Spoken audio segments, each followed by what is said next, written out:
جی السلام علیکم. میں نے پڑھی تھی ریڈنگ جی. اس سے یہ تو فائدہ ہوا تھا کہ مجھے اس کا پتہ چل گیا تھا آ، آ، ام، فرنگی محل کا. فرنگی محل کا. اور جی جی، اور ساتھ مجھے یہ بھی پتہ چل گیا جو درس نظامی سنتے ہیں وہ ان کے دیا ہوا ہے. اس طرح کی ڈیٹیل تھی. What I was missing was کہ درس نظامی ہے کیا، اس کا امپیکٹ کیا ہوں، ہے، اس طرح کے لوگ ہوں، پیدا کرتا ہے، کیا اس کا آڈینس ہے، کیا انفلوئنس ہے.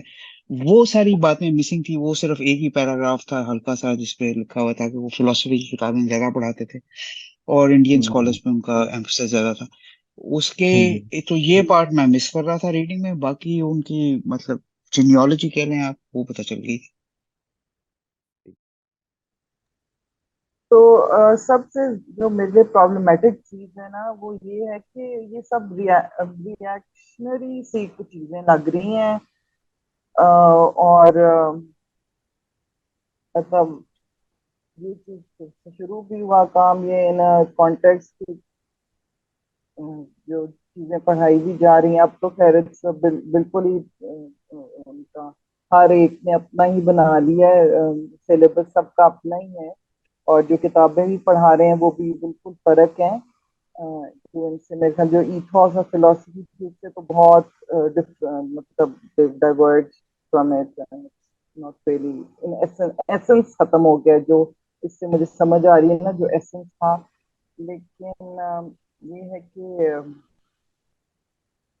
دیکھ اب صاحب پہلے بتا رہے ہیں کہ وہ اس میں حدیث کی بہت کم تھی اور فلسفی کے اوپر تھی زیادہ اور پوئٹری کے اوپر. تو اب تو بالکل بھی نہیں. اس کا فلسفی اور پوئٹری تو بالکل بھی نہیں ہے پارٹ آف کریکولم. اور حدیث کی کتب زیادہ ہیں اب. اور وہی بات ہے کہ اب فلسفی سے کٹ کے تو ریشنل ہر چیز کا ریشنل نہیں وہ سمجھ رہے نا. اور کیونکہ پوئٹری بھی نہیں ہے تو پھر زبان کا جو اسلوب ہے وہ بھی نہیں ان کو سمجھ آ رہا. قرآن کا بھی اسلوب نہیں سمجھ آ رہا اور حدیث کا بھی نہیں ان کو سمجھ آ رہا. یہ تھوڑی سی میرا ہاں.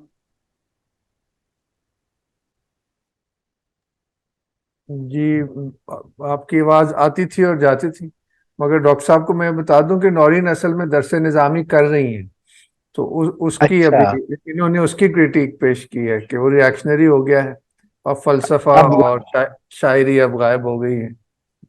صحیح صحیح. ٹھیک جی ٹھیک. عطیہ صاحبہ.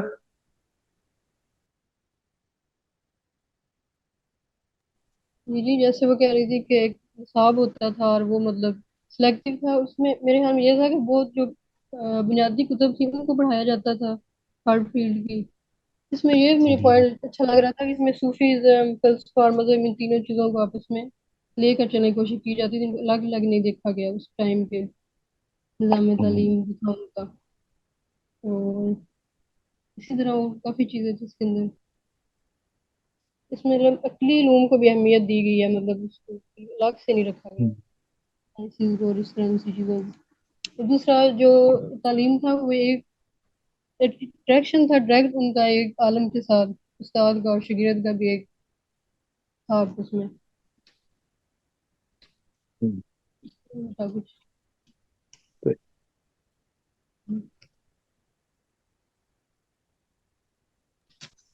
جی باقی شروع میں زیادہ ان کا جو ہے سلسلہ کس سے مل رہا ہے اور کس طرح انہوں نے علم حاصل کیا اور کس طرح ان کے آگے سے استاد تھے اور کس سے انہوں نے اس طرح کا تھا زیادہ شروع میں. صحیح. باقی تو ڈسکشن سے صحیح. بہت شکریہ. سمیہ صاحبہ آپ کی پہلے آواز نہیں آ رہی تھی، آپ کچھ کہنا چاہیں گی؟ جی السلام علیکم. جی سر نہیں مجھے ان کی آوازیں نہیں آ رہی تھی، باقی سب کی. ہاں جی صحیح. میں نے پڑھی ہے ریڈنگ اور بڑا اس سے پتا چلا کہ یہ مثلا پتہ نہیں تھا روٹ کے کس طرح تھی یہ درس نظامی مختلف ہم مدارس کے اوپر پڑھتے ہیں. میرے بھی یہی تھی کہ یہ بیسیکلی لیا گیا ہے وہ نظام الملک اور ان سے میرا یہی خیال تھا کہ نظامیہ جو مدرسہ انہوں نے ڈیولپ کیا تھا سلجوق پیریڈ میں اس کی جو برانچز تھی شاید اسی سے یہ لے کے کیا گیا ہے. لیکن اس سے پتا چلا کہ یہ میرے خیال میں جو اس کے بھی جو پڑھایا جاتا تھا وہ تقریباً سیم ہی تھا.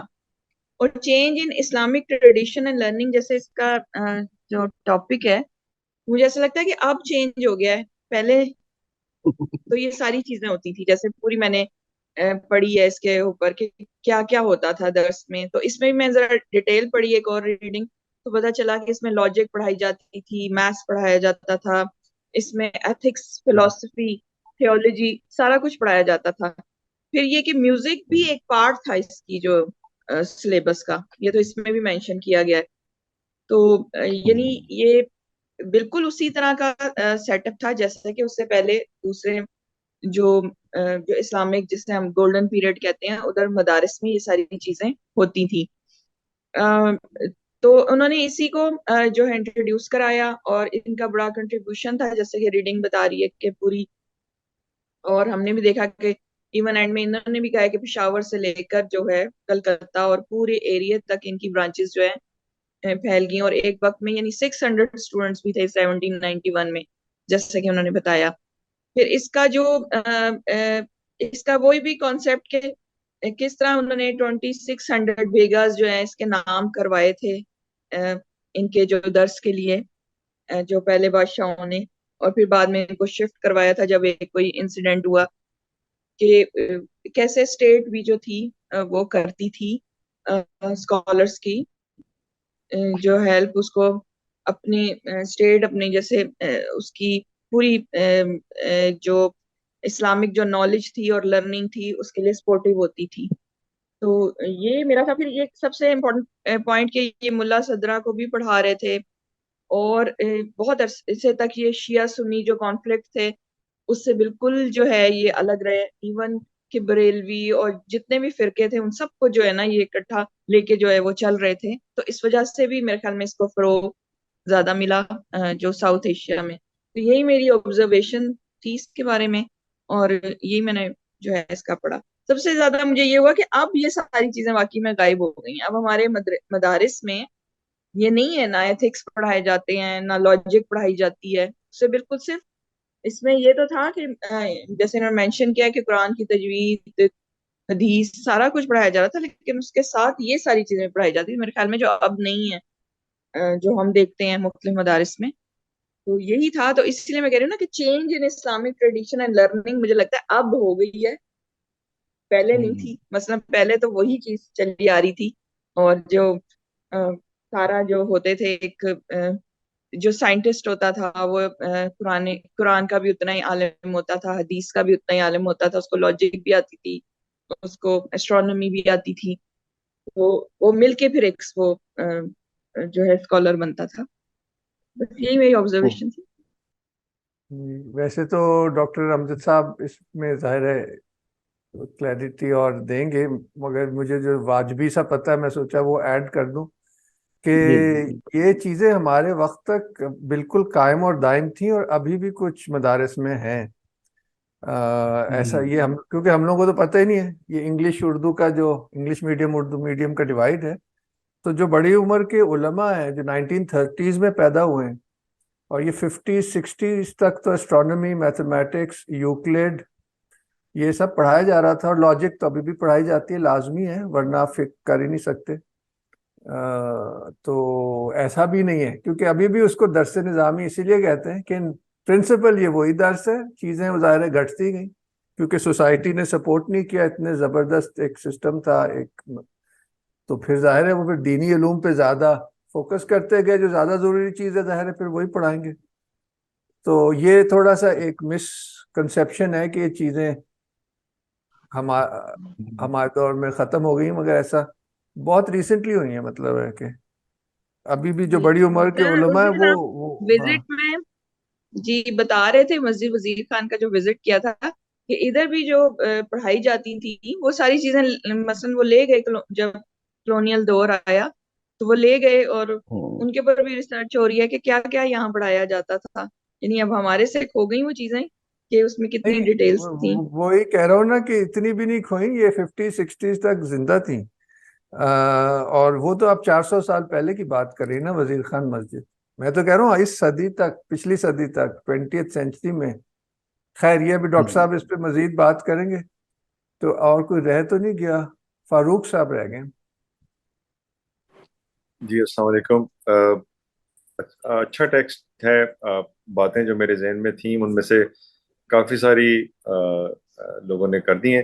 میرے ذہن میں جو بنیادی سوال یہی تھا کہ اس زمانے کے حساب سے یہ بڑا ہی ایپٹ اور ماڈرن اور دنیا کی مطلب جو ریکوائرمنٹس تھیں مذہبی طبقے کی اور دنیا کے حساب سے پوری کرتا ہوگا. اگر ابھی بھی آپ دیکھیں تو 250 سال، ظاہر 250 سال سے زیادہ 280 سال ہو گئے اس بات کو جب یہ سٹارٹ کیا گیا تھا. تو ظاہر اس زمانے میں میرے خیال میں بڑی ریڈیکل، بڑی ماڈرن اچھی چیز ہوگی. مطلب میرا سوال یہ ہے کہ وقت کے ساتھ ساتھ یہ کیسے ایوالو ہوا اور اس میں چیزیں جو ایڈ ہوئیں وہ کیوں ایڈ ہوئیں، جو سبٹریکٹ ہوئیں وہ کیوں سبٹریکٹ ہوئیں، اور آہستہ آہستہ وہ کیا بدلتے ہوئے معاشرے کے لیے یوزفل ہوتا گیا یا کم یوزفل ہوتا گیا. اور ایک اور بات بھی کہتے ہیں کہ جی وہ درخت کا مزہ جو ہے وہ اس کے پھل کو کھانے سے ہے. تو کیا آج وہ جو لوگ اس مدرسے سے یا جو یہ درس نظامی کر کے پیدا ہو رہے ہیں، کیا وہ جس کام کے لیے ان کو کیا جا رہا ہے وہ اس کو اچھے طریقے سے کر رہے ہیں؟ مطلب بنیادی سوال یہ ہے. میری یہ سوال کچھ تھوڑے سے نائب بھی ہو سکتے ہیں کیونکہ میں اس طرح سے ویسے تو ریلیجیس بکس لوگ پڑھتے ہیں لیکن درس نظامی کا ہمیں نہیں پتا کہ اس میں کیا کیا چیزیں شامل ہیں.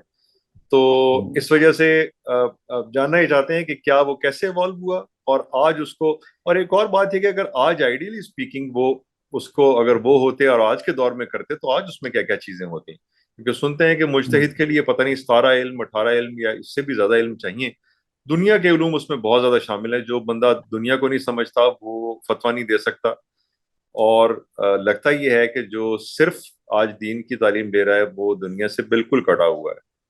تو یہ میری فیلنگ بھی ہو سکتی ہے. بہرحال مطلب یہ میری آبزرویشن تھی. اس پہ آئی ہوپ کہ ڈاکٹر صاحب جب ڈسکشن کریں گے تو کوئی جواب آئیں گے اس پہ. شکریہ.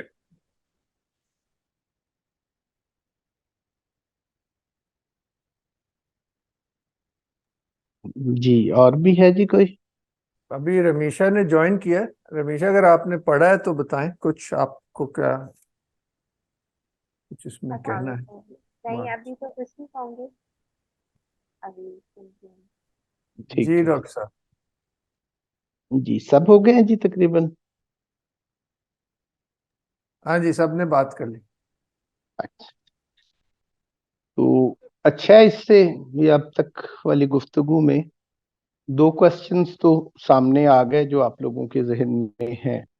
کیونکہ میرے ذہن میں بھی میں تھوڑا سا آج کے سیشن کو مطلب اس کا فارمیٹ ایسا ہی رکھنا چاہ رہا ہوں کہ کوئی ایک آرگنائزڈ لیکچر کی بجائے یا کوئی اس قسم کی منظم گفتگو کرنے کی بجائے اس پہ آپ لوگ کیا جاننا چاہتے ہیں یا آپ لوگ اس دور کے نظام تعلیم کے بارے میں یا فرنگی محل کے طریقہ تدریس یا ان کے مقاصد یا ان کے حوالے سے جو چیزیں آپ کے ذہن میں جو سوالات ہیں تو آج کی اس گفتگو میں ہم اس کو ایڈریس کریں. کیونکہ اس کا میں ایک فائدہ سمجھ رہا ہوں کہ اگر اس کو ایک میں اسپیسیفک انداز میں ایک ڈسکورس کے طور پہ آپ کے سامنے رکھ دوں تو وہ تھوڑی باتیں کور ہو پائیں گی اس میں. تو اس انداز میں ہو سکتا ہے ہم اس کے زیادہ پہلوؤں کو ڈسکس کر پائیں اس انداز میں. آپ کے جیسے 2 سوالات آپ لوگوں کے ابھی تک ایمرج کیے ہیں، ان میں سے میں کوئی بھول بھی جاؤں اگر تو وہ آپ دوبارہ ریپیٹ کر دیجئے گا اپنے سوال وہ حصہ. تو ایک تو پہلے سوال میرا خیال وہ سمیہ کا اور فاروق صاحب یہ 2 لوگوں کا سوال ہے جو ابھی ہوئے ہیں اس گفتگو میں اگر بول نہیں رہا تو پہلے والے سوال کا یہ حصہ اس سوال کے بھی 2 حصے تھے. ایک کا تو تیمور صاحب نے کافی حد تک رسپانس دے بھی دیا. اس کے دوسرے حصے کا اس سوال کے کہ آج کیا یہ بدل تو اب گیا ہے جیسے انہوں نے کہا، تو اس کو تو انہوں نے بات کی. اس پہ کچھ مزید چیزیں میں بھی ساتھ ایڈ کر دوں گا اس پہ بھی، لیکن اس کا پہلا حصہ بھی بڑا اہم ہے ان کے سوال کا कि जैसे ये टाइटल था इस आर्टिकल का, उन्होंने कहा कि वो चेंज की टर्म से शुरू हो रहा था, तो वो पास्ट के साथ तो वो एक कंटिन्यूटी तो उसकी जो है, उसमें चेंज का एलिमेंट जैसे इन्होंने कहा वो क्या था, या वो नजर नहीं आ रहा, या वो था क्या, तो ये एक उन्हें फील हुआ उसमें। तो इस बाद फारूका वाले क्वेश्चन की तरफ चलेंगे, फिर इस दौरान मजीद आप लोगों में भी जो भी सवाल हो इस पे हम उनको एड्रेस करते जाएं, और आज का ये सेशन इस अंदाज में लेके चलें तो बेहतर हो। तो ये चेंज की क्या बात है, इस पे हमने जैसे हमने अपना पिछला सेशन जो किया वो इसी किस्म के कुछ सवालात आगे जो एमर्ज करने थे उनको एड्रेस करने के लिए ही था, यूं समझ लें कि जैसे हमने उसमें एक बेसिक बात जो हुई थी, और उसमें एक पॉइंट जो ये था पीरियडाइजेशन पे जो हमने बात की थी कि इसको अर्ली मॉडर्न जो कह रहे हैं वो भी यकीनन किसी चेंज के ही कायल हैं इसमें, कि इस दौर में वो ट्रेडिशनल से या मेडिइवल के बदल के वो जो इस पे आ रहे हैं, तो वो क्या इसमें चेंज देख रहे हैं। और अगर ट्रेडिशनल पर्सपेक्टिव आ जाए, हम ट्रेडिशनल पर्सपेक्टिव के लोग जो है इस दौर को, बल्कि इससे कुछ पहले दौर के लिए वैसे वो टर्म बोलते थे, लेकिन मैं इस दौर के लिए भी उसी को कंटिन्यू रखूंगा तो अच्छी बात है, वो पोस्ट क्लासिकल की एक टर्म बोली जाती है इस दौर के लिए। मतलब ट्रेडिशनलिस्ट जो हैं वो इस मतलब हमारे क्लासिकल पीरियड के बाद जो डेवलपमेंट्स हुई उलूम के अंदर और हिंदुस्तान में भी जो हुई, उसके लिए पोस्ट क्लासिकल की टर्म जो है वो बोली जाती है। हमारे असद क्यू अहमद वगैरह और ये स्कॉलर्स जो हैं ये पोस्ट क्लासिकल की टर्म यूज करते हैं, जो ट्रेडिशनलिस्ट अप्रोच को किसी हद तक ओन करने वाले लोग होते हैं। और जो थोड़ा सा नई पीरियडाइजेशन हिस्ट्री की जैसे थी, तो हमने पिछले सेशन में कहा कि वो लोग इसको अर्ली मॉडर्न कहने लग गए हैं, तो ये एक फर्क था।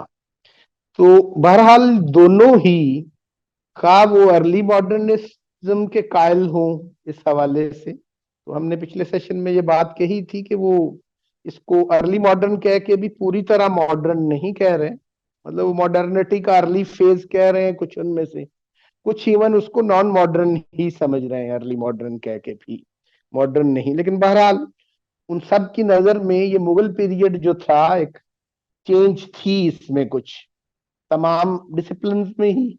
और फिर इधर एजुकेशन में क्या है वो हमारा आज का मौजू है, तो वो भी इस बात के कायल थे कि मुगल पीरियड में जो आर्किटेक्चर में जो स्टाइल एमर्ज किया है, एजुकेशन में जो हुआ है, म्यूजिक में भी काफी कुछ, मतलब है वो बहरहाल एक कुछ नयापन उसमें था। उस नएपन को हम मॉडर्न क्या कहेंगे या पोस्ट क्लासिकल कहेंगे, ये बहरहाल आज की गुफ्तगू से भी कुछ वाजे होगा। कई चीजें ऐसी थीं कि जिनको कुछ नया नया लग रहा था लोगों, मतलब शेर के अंदर जैसे ताजा गोई का एक ट्रेंड था लेटर मुगल पीरियड के अंदर बहुत। तो हम ये सवाल उठा सकते हैं या कि क्या वो ताजा गोई एक अर्ली मॉडर्न ट्रेंड था, या उससे का मॉडर्निटी से कोई लेना देना नहीं था, वो एक पोस्ट क्लासिकल ट्रेंड था। तो हम ट्रेडिशनलिस्ट इन चीजों के पोस्ट क्लासिकल होने के कायल हैं, इनके मुगल पीरियड में होने वाले डेवलपमेंट्स के अर्ली मॉडर्न होने के कायल नहीं हैं। तो लेकिन बहरहाल अर्ली मॉडर्निटी एक एकेडमिया के अंदर वो एक मुरव्विज टर्म के तौर पर, तो लेकिन बहरहाल फर्क सिर्फ ये है कि जो अर्ली मॉडर्न वाले हैं वो एक कंटिन्यूटी के कायल नहीं है उस चेंज में, जबकि हम अगर पोस्ट क्लासिकल उसको कहने जा रहे हैं तो हम माजी से कटने के कायल नहीं हैं। उसकी नो डाउट उसके अंदर कुछ ऐड भी हो रहा है, इंक्रीज भी हो रहा है, नए ट्रेंड्स नई डेवलपमेंट्स भी हो रही हैं, लेकिन वो बहरहाल मॉडर्निटी नहीं है, वो अपनी रवायत से जुड़ा होने के बाद ही एक फर्दर डेवलपमेंट्स हैं। تو وہ بہرحال ایک ڈسٹنکٹیو فیچرز ہیں مغل پیریڈ کے، اور اس ایجوکیشن میں وہ ڈسٹنکٹیو فیچرز کیا ہیں ہمارا آج کا موضوع ہے کہ مغل پیریڈ اپنے سے پہلے دور سے تعلیم کے اندر کیسے مختلف تھا، اور اپنے سے بعد والا جو دور تھا، جدیدیت کا جو دور تھا، اس سے کس طرح مختلف تھا۔ تو ایجوکیشن میں آج ہمارا موضوع فرنگی محل کے بہانے ہم اسی بات کو ہی دیکھنا چاہ رہے ہیں، انہی باتوں کو دیکھنا چاہ رہے ہیں، کیونکہ فرنگی محل اس دور کا ایک معروف درس ہے۔ اب یہ درس کیا ہے اس پہ بھی ہم تھوڑی سی کریں گے ابھی بات، اس سے ہمیں مراد کیا لینی چاہیے۔ تو اب پہلے سے جو مغل پیریڈ کا نو ڈاؤٹ ایک کنٹینیوٹی کا ایلیمنٹ اس کے اندر موجود ہے، ایسا نہیں ہے کہ وہ اپنی روایت سے ڈیٹیچ ہو گیا۔ مغل پیریڈ کا ایجوکیشن کا جو سٹرکچر تھا، جو پیٹرن تھا، وہ اسی تعلیمی روایت کا تسلسل تھا جو ہماری روایتی علوم کو حاصل کرنے کی اور اس کے مقاصد اور اس کا سلسلہ سارے کا سارا۔ لیکن اب ہم اس طرف آتے ہیں کہ اس کا ڈسٹنکشن کیا ہے مغل پیریڈ کا، کیا کچھ یہاں پہ نیا ایمرج کیا۔ وہ نیا جو ایمرج کیا مغل پیریڈ کے اندر، مغل پیریڈ کے کسی ڈسپلن کے اوپر بھی بات کرتے ہوئے اس کو ڈسکس کیا جا سکتا ہے، لیکن خصوصاً ایجوکیشن میں جو یہ ایمرج ہوا مغل دور کے اندر، نظام تعلیم جس کو آپ سمجھ لیں، یہ درس کی جو اصطلاح ہے، ہم اسے ماڈرن ٹائمز کے اندر ہم نے اسے صرف کیوریکولم سمجھ لیا ہے، ہم نے اسے نظامی کیوریکولم، درس نظامی کو ٹرانسلیٹ کر لیا ہوا ہے، اور ساری گفتگو بھی اسی پر ہی چلتی ہے کہ یہ ایک نظامی کیوریکولم ہے جو اس دور میں ایسے تھا، وہ ہو سکتا ہے اپنے سے پہلے دور کے ساتھ بڑی مطابقت رکھتا ہے، اس سے تو اتنا مختلف نہیں لگ رہا۔ جیسے تیمور صاحب نے کہا کہ وہ ایز اے کیوریکولم تو اس کے کافی سارے کنٹینٹس جو تھے وہ بعد میں بھی مروج رہے، ابھی تک ہمارے دیکھنے تک بھی اس کی چیزیں کافی رہیں، اور یہ بھی سمیہ نے جیسے کہا کہ وہ پہلے بھی تھے، بلکہ وہ اور اسلام سے ہٹ کر بھی اور تہذیبوں میں بھی جو 7 لبرل آرٹس کہتے تھے ہم ان کو، وہ چل رہا تھا جو ٹرینڈ، وہاں پہ بھی تھیں وہ چیزیں، تو ایون اسلامک سیولائزیشن میں ہی کیا۔ تو ہمارا فوکس کیونکہ نظام تعلیم پہ ہونے والی ہر گفتگو میں کیوریکولم پہ رہتا ہے آج کے دور پہ، یہ ضروری نہیں ہوتا کہ کیوریکولم نہ بدلے اور سب کچھ بدل جائے، یہ بھی ممکن ہے کہ کیوریکولم بدل کے ہی کوئی تبدیلی لائی جائے، یہ نہیں کہ وہ سنگل نیشنل کیوریکولم لا کر ہی تبدیلی آ سکتی ہے، تو یہ ضروری نہیں ہوتا، اور نہ ہی اس سے آتی ہے۔ کیوریکولم بدلنے سے نظام تعلیم نہیں بدلا کرتے، کیونکہ نظام تعلیم محض کیوریکولم کا نام نہیں ہوتا، اس میں بہت کچھ اور بھی ہوتا ہے۔ وہ اور کیا ہوتا ہے اس درس کے اندر وہ موجود ہے۔ تو درس کو آپ نظامی سسٹم آف ایجوکیشن بھی کہہ سکتے ہیں، درس نظامی کو، درس کو آپ نظامی پیڈاگوجی بھی کہہ سکتے ہیں۔ درس کو حضرت ان کا ملا نظام الدین سہالوی کا آپ طریقہ تدریس بھی کہہ سکتے ہیں، نصاب سے زیادہ یہ طریقہ تدریس بھی ہے۔ تو یہ پیڈاگوجیکل کانٹیکسٹ میں بھی اس پہ بات ہو سکتی ہے، درس پہ ایک سسٹم کے طور پہ بھی اس پہ بات ہو سکتی ہے۔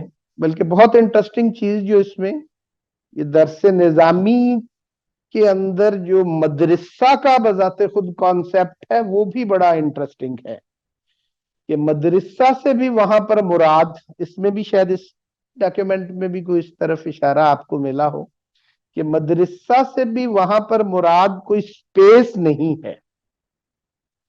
مدرسہ ہم تو اس کو کہتے ہیں نا کہ میشل فوکو کی کنٹریبیوشن ہے جی, بڑا اچھا انہوں نے گورنمنٹیلٹی کے اوپر جو ایشو ریز کیا ہے اور کچھ ان کے جو کام ہیں, تو بڑی اچھی کرٹیک ہے ان کی ویسٹ کے اوپر, ماڈرنٹی کے اوپر, خصوصاً ان کا جو ڈسپلنری انسٹیٹیوشنز کا کانسیپٹ ہے کہ اور اسی ڈسپلنری انسٹیٹیوشن کے ہی کانسیپٹ کو اون کرتے ہوئے بعد میں یہ ہمارا نظام تعلیم بھی ہمارے باقی نظاموں کی طرح ایک ڈسپلنری انسٹیٹیوشن بن کے رہ گیا, ایک تنظیمی عمل بن کے رہ گیا, یوں سمجھ لیں یہ اس میں.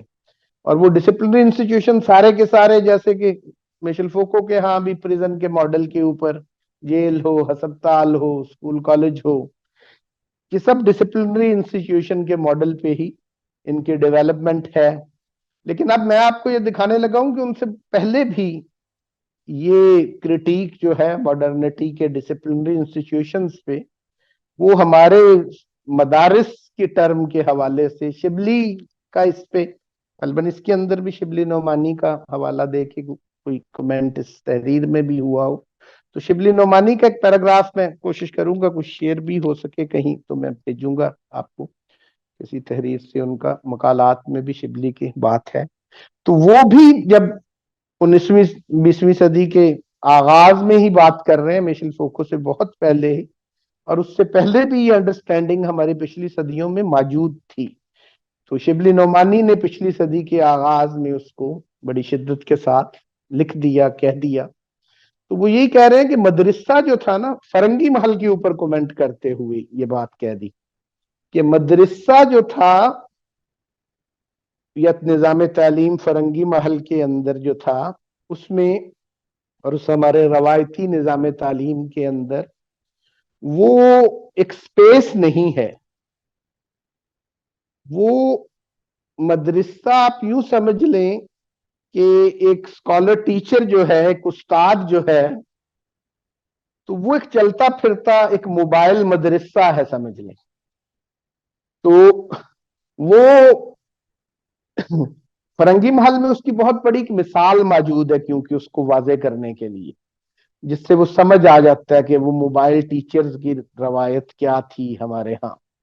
وہ مولانا عبد العلی جو تھے, ملا نظام الدین کے بیٹے ملا عبد العلی انصاری جو تھے, اور ان میں سے سب سے زیادہ مطلب ہے بڑے انٹلیکچوئل فرنگی محل خاندان میں وہ سمجھے جاتے ہیں. اور ان کو بحر العلوم کا ٹائٹل, مطلب مدرسے کے ایک اور ویریئنٹ جو شاہ ولی اللہ والے مدارس تھے, عبد الرحیم, شاہ عبد الرحیم, اور آگے ان کے پھر شاہ ولی اللہ, اور پھر ان کے بیٹے شاہ عبد العزیز وغیرہ, مدرسہ رحیمیہ جس کا پہلے نام تھا. اور وہ ان کے کنٹمپریری, کیونکہ شاہ عبد العزیز تھے شاہ ولی اللہ کے بیٹے, تو بحر العلوم انہوں نے ان کو ٹائٹل یہ دیا تھا کہ سمندر جو ہے علم کا, بحر العلوم.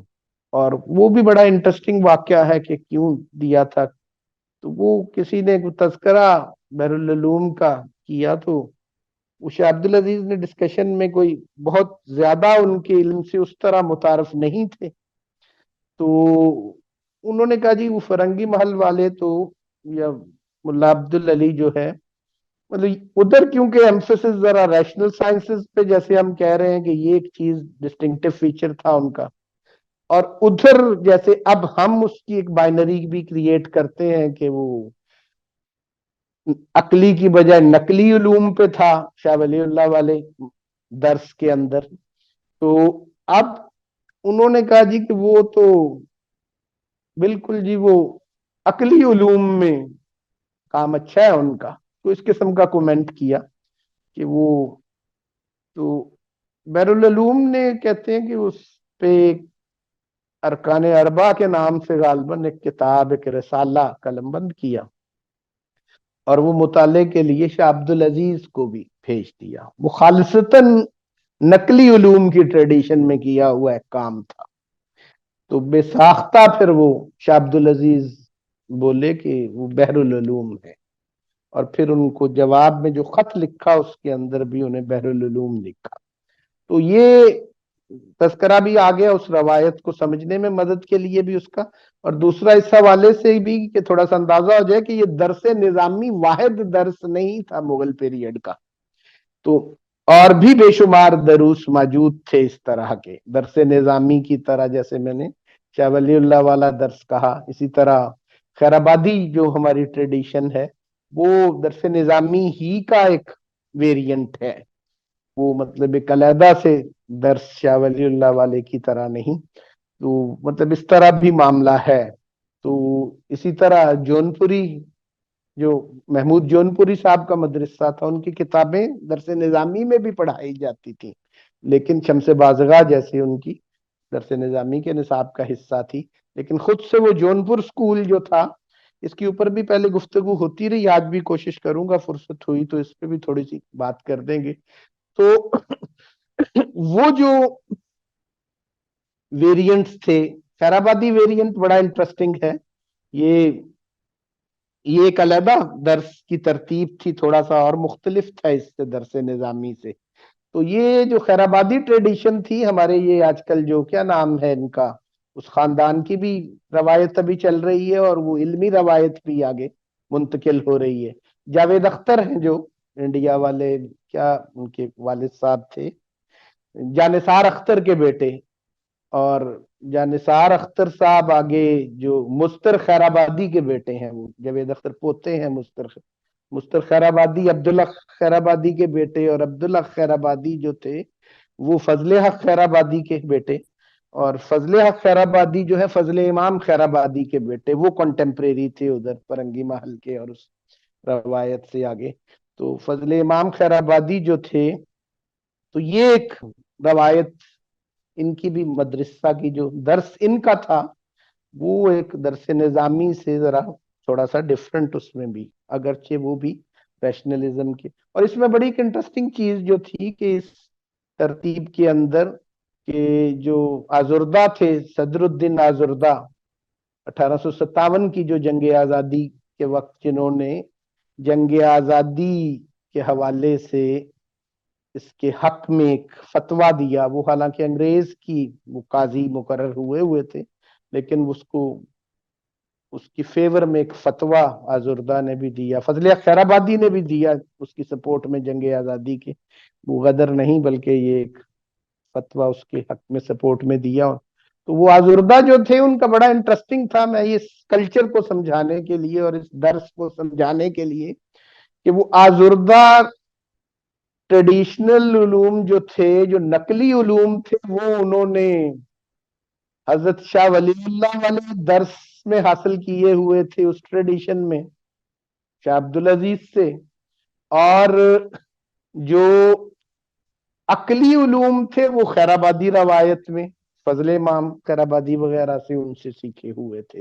تو ایسا بھی تھا ان دروس میں کہ وہ ایک ڈسپلن میں پروفیشنسی کسی ایک درس میں حاصل کر لی جاتی تھی اور دوسرے میں دوسری جگہ سے.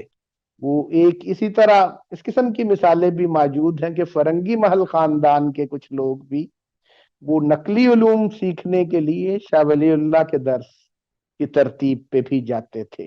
تو یہ بھی ایک کلچر موجود تھا. تو یہ دو تین مطلب میں نے ابھی ویریئنٹس کی بات کر دی. ویسے تو مطلب اس پہ جو میرا اپنا بھی تھیسس ہے، جو اس پہ بات اکثر کہتے ہیں ہم ادھر، کہ یہ تو ہر قصبے میں ایک پورا درس کا نظام موجود تھا. تو وہاں علماء کے پورے خواہ وہ بلگرام ہو، خواہ وہ فیض آباد ہو، خواہ وہ مراد آباد ہو، تو وہ مطلب قصبات کا ہندوستان کا جو نظام تھا، تو ہر قصبے میں اس قسم کے فرنگی محل کی طرح کے ہی خاندان موجود تھے اور درس کی ان کی ترتیبیں موجود تھیں. اپنی ان کی پیڈاگوجی کی بھی کچھ ویریشنز تھیں، ان کے نظام میں بھی کچھ فرق تھا، ان کی فوکس کس چیز پہ زیادہ ہے اس وجہ سے بھی کافی ویریشن سامنے. بہرحال وہ ایک الگ لمبا موضوع ہے، اس پہ ہم ابھی بات نہیں کر رہے. تو یہ ایک جو ترتیب اس میں موجود تھی. اب یہ تھوڑا سا ہم मेन क्वेश्चन से हट गया, लेकिन ये चीजें समझने के लिए जरूरी था वो भी। तो जो इनका मेन क्वेश्चन था कि वो क्या तब्दीली है, जिसको तब्दीली कहें या जो भी डिस्टिंक्टिव फीचर था इसमें एमर्ज किया मुगल पीरियड में, उसका अगर हम उसको टाइटल देने की कोशिश करें उस थीम को, तो उसको हम कहेंगे कि वो indigenisation of the Islamic tradition था, जो इस मुगल पीरियड के दरसे निजामी ने दिया। ये कंट्रीब्यूशन मुगल पीरियड की खसूसन और फिर मुगल पीरियड में दरसे निजामी की। मैं मतलब है ये अगर कहूं कि हजरत शाह वलीउल्लाह वाला दर्स जो था वो इस हद तक इंडिजिनाइजेशन शायद ना कर पाया जिस हद तक फरंगी महल ने की। तो मुगल पीरियड का ये फरंगी महल का जो दरसे निजामी है, ये उस इंडिजिनाइजेशन का ज्यादा बायस बनता नजर आता है। उसमें भी एलिमेंट मौजूद है। सारे ही दर्स जो थे उस दौर के, उन सब की पेडागोजी जो थी, उन सब के अंदर जो तदरीस का तरीका था और उस सब की जो अप्रोच थी, क्योंकि जैसे मैंने कहा वो सिर्फ एक ट्रांसमिशन ऑफ नॉलेज का काम ही नहीं कर रहे थे, ये दर्स जो थे ये इंडिजिनाइजेशन ऑफ ट्रेडिशन का भी एक काम कर रहे थे। आज मदरसे पे, बल्कि आज के दौर का भी हमारा ये सबसे बड़ा इश्यू अगर एजुकेशन में कहा जाए तो वो यही है कि हम क्या अपने किसी भी इंटेलेक्चुअल ट्रेडिशन को आज की दौर में इंडिजिनाइज कर पाए हैं कि नहीं कर पाए। एक बहुत बड़ा सवाल है आज के मॉडर्न पीरियड के लिए भी। हम इस बात से हट करके क्या मॉडर्न इंटेलेक्चुअल ट्रेडिशन को सपोर्ट करते हैं या नहीं करते। चले जो करते हैं मॉडर्न ट्रेडिशन को सपोर्ट, वो इस पे क्या हमने मॉडर्न ट्रेडिशन की बुनियाद के ऊपर अपनी इंटेलेक्चुअल एक्टिविटी पाकिस्तान बनने के बाद भी और मतलब जंग आजादी से बाद भी, इवन या पिछली 1-2 सदियों में कॉलोनियल पीरियड के खत्म होने के बाद भी 100 साल के अंदर या इस अरसे के अंदर, क्या हम जिस इंटेलेक्चुअल ट्रेडिशन को बेहतर इंटेलेक्चुअल ट्रेडिशन समझते हैं, क्या उसको हम इंडिजिनाइज कर पाए हैं? क्या हम मॉडर्निटी को भी कोई इंडिजिनाइज कर पाए हैं उसकी? तो या करना चाहिए नहीं करना चाहिए, इस पे अलहदा बहस। लेकिन बहरहाल ये एक बड़ा क्वेश्चन है इंडिजिनाइजेशन का। और इंडिजिनाइजेशन के अमल में जो आज इस बात को क्लेम करते हैं कि मॉडर्न एजुकेशन में इंडिजिनाइजेशन का तड़का लगा दिया जाए या इसको भी शामिल कर लिया जाए, तो वो इंडिजिनाइजेशन महज इतने से नहीं हो जाती कि हम उस तालीम के अंदर जैसे उसको इस्लामाइज करने वाले करते हैं जी, कि उन स्कूलों में 7 हिफ्ज भी करवा लें कोई 2-4 पारे, तो उससे वो इस्लामाइज हो जाएगा शायद मॉडर्न जो निजाम है पूरा। और वो इसी तरह इंडिजिनाइज करने वाले कहते हैं जी इसमें थोड़ा सा मौसीकी का तड़का लगा दें तो ये इंडिजिनाइज हो जाएगा। एक आध क्लास साथ ना म्यूजिक की रख लें इस मॉडर्निटी के निसाब के साथ, तो इंडिजिनाइजेशन हो जाएगी। तो हमारे यहाँ इंडिजिनाइजेशन के मॉडल इस तरह के हैं। अब ये बात मैंने कमेंट इसलिए कर दिया कि फरंगी महल का इंडिजिनाइजेशन का मॉडल आपके सामने ताकि ले आऊं और उस पर बात करने जा रहा हूं। तो हमारे आज के इंडिजिनाइजेशन के मॉडल्स किस तरह के हैं और किस हद तक कामयाब हैं, और उनके बरक्स फरंगी महल का इंडिजिनाइजेशन का मॉडल क्या था और कितना मुअस्सर था। और ये जो चेंज थी वो यही थी कि उसी इस्लामी रवायत को, उसी इल्मी रवायत को फरंगी महल ने इंडिजिनाइज किया है। इस दरसे निजामी ने जो फरंगी महल वाला था ये उसकी इंडिजिनाइजेशन का बायस बना था। अब ये जो इंडिजिनाइजेशन भी जैसे मैंने कहा ना, मुख्तलिफ दरस थे या तालीम ताल्लुम की और इल्म की और इंटेलेक्चुअल एक्टिविटी की different streams at a time चल रही थी। इंडिजिनाइजेशन का एक अमल वो भी था जो दारा शिको के यहाँ और हजरत मियां मीर के हवाले से जिसकी बात की जाती है, और मुल्ला शाह के हवाले से हमने एक वो शेर भी किया आपसे, जो 8 के अंदर इंडिजिनाइजेशन का अमल जिसमें आपने देखा होगा। तो मुराद खान मुमताज साहब की किताब पिछली सेशन में हमने उसकी रीडिंग आपको बताई थी, और फिर वो असल में यूं समझ लें कि उस ट्रेडिशन के ऊपर काम है जिन्होंने उसके लिए टर्म उनकी मुराद की किताब में तो उन्होंने इंडियनाइजेशन, इस्लामाइजेशन ऑफ, बल्कि इंडियनाइजेशन ऑफ इस्लाम ये टर्म वहां पे यूज की है उसके लिए गालिबन। लेकिन बहरहाल वो इंडिजनाइजेशन की, इस्लाम को इंडिजनाइज करने, इस किस्म की भी डिबेट्स हो सकती हैं उस काम पे भी। दाराशिको वाला जो काम था जिसमें बर्नियर भी शामिल था, दानिशमंद भी शामिल था, जिसमें क्या नाम है उनका, दाराशिको की जो सिस्टर थी, आर्ट की इंडिजनाइजेशन का जो बायस बनी, आर्ट के अंदर मुगल पीरियड में एक जो नया ट्रेंड जहांआरा जहांआरा जो थी। तो अब एजुकेशन की इंडिजनाइजेशन जैसे थी, उसके ऊपर ये भी एक डिबेट हो सकती है। कुछ लोगों का ये भी ख्याल था कि वो इंडियनाइजेशन ऑफ इस्लाम नहीं बल्कि इस्लामाइजेशन ऑफ इंडियन ट्रेडिशन या इंडियन इंटेलेक्चुअल ट्रेडिशन थी। बहरहाल वो एक गुफ्तगू उस पर भी कभी हो सकती है। लेकिन फरंगी महल की इंडिजनाइजेशन जो थी, जिसको हम एक चेंज कह रहे हैं, या इंडिजनाइजेशन की वजह से वो एक चेंज सी लगती है हमें, रवायत तो वही है जिसकी कंटिन्यूटी है, उसके ऊपर उसको ना समझने की वजह से, जैसे अभी भी बात, एक क्वेश्चन बाद वाले क्वेश्चन का एक हिस्सा भी था, उसको भी साथ ऐड करते हैं इसी इंडिजनाइजेशन में ही, कि वो क्या अब वो कंटेंट्स जो हैं, या अब वो निसाब, या अब वो दरस निजामी जो है वो किस हद तक रेलिवेंट है, या उसकी जरूरत है, या ये चीजें जो है। तो वो जो इंडिजनाइजेशन है दरस निजामी की पेडागोजी के अंदर एक जो सबसे बड़ा एलिमेंट है, जिसके ऊपर वैसे क्रिटिक की जाती है इस इंडिजनाइजेशन के प्रोसेस को ना समझने की वजह से, उस मुस्लिम इंडियन इंटेलेक्चुअल ट्रेडिशन की अहमियत को ना समझने की वजह से। वो क्रिटिक क्या होती है, आपकी नजर से भी गुजरी होगी, कि अक्सर कहा जाता है जी कि मुगल पीरियड के अंदर या इंडिया के अंदर या मुसलमानों की, ये जिसको हम पोस्ट क्लासिकल पीरियड कह रहे हैं, इस दौर के अंदर कोई नया काम नहीं हुआ।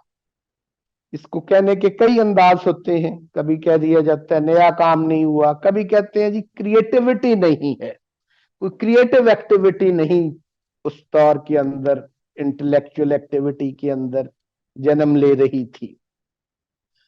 अब ऐसा, और उसकी मिसाल फिर जो दी जाती है, वो मिसाल हमेशा और अक्सर तो यही रहती है कि जी उस दौर के जो मुसन्निफीन थे या लिखने लिखाने वाले थे या स्कॉलर्स थे, उन्होंने किसी इल्म के ऊपर कोई नई किताब तो लिखी नहीं होती, उन्होंने तो या तो शुरू लिखी होती हैं या हाशिए लिखे होते हैं। तो वो शुरू और हाशिए ही कलम बंद करते रहते हैं, वो इंटेलेक्चुअल वर्क तो उन्होंने किया नहीं होता। तो ये एक क्रिटिक होती है हमारे उस दौर को स्टेगनेंट साबित करने के लिए, स्टैटिक कहने के लिए, इसमें तो कोई काम नहीं हो रहा था, कोई नई डेवलपमेंट नहीं हो रही थी उलूम के अंदर, वो क्रिएटिव एक्टिविटी जन्म नहीं ले रही थी। वही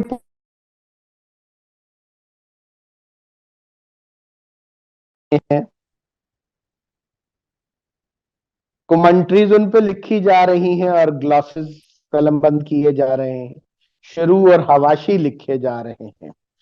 तो ये जो दरसे निजामी था, इसकी पेडागोजी को भी अगर देखें आप, इसके कंटेंट को, इसके करिकुलम को, इन सब चीजों को भी अगर देखें, तो आप देखेंगे कि ये तो असल में उस्ताद जो होता था, जिसको मोबाइल टीचर हम कह रहे हैं, और शिबली ने भी कहा कि मुल्ला अब्दुल अली का मैंने तस्करा किया, जैसे कि वो जब फरंगी महल से यहाँ पर शिया सुन्नी थोड़ा सा एक माहौल जो था वो उतना कंफर्टेबल नजर ना आया, तो वो इन चक्रों में नहीं पड़ते थे। ये भी इसका फरंगी महल का एक खासा था कि शाह अब्दुल अजीज के यहाँ और वहां पर शाह वलीउल्लाह वाली जो ट्रेडिशन थी, उसमें ऐसी तसानीफ फिर नजर आ जाती हैं کہ وہ کسی ایک مسلک کے اوپر تنقید کے حوالے سے یا اس قسم کی چیزیں بھی نظر آئیں گی کئی دفعہ، لیکن فرنگی محل والے اس سے اوائڈ کرتے رہے ہمیشہ.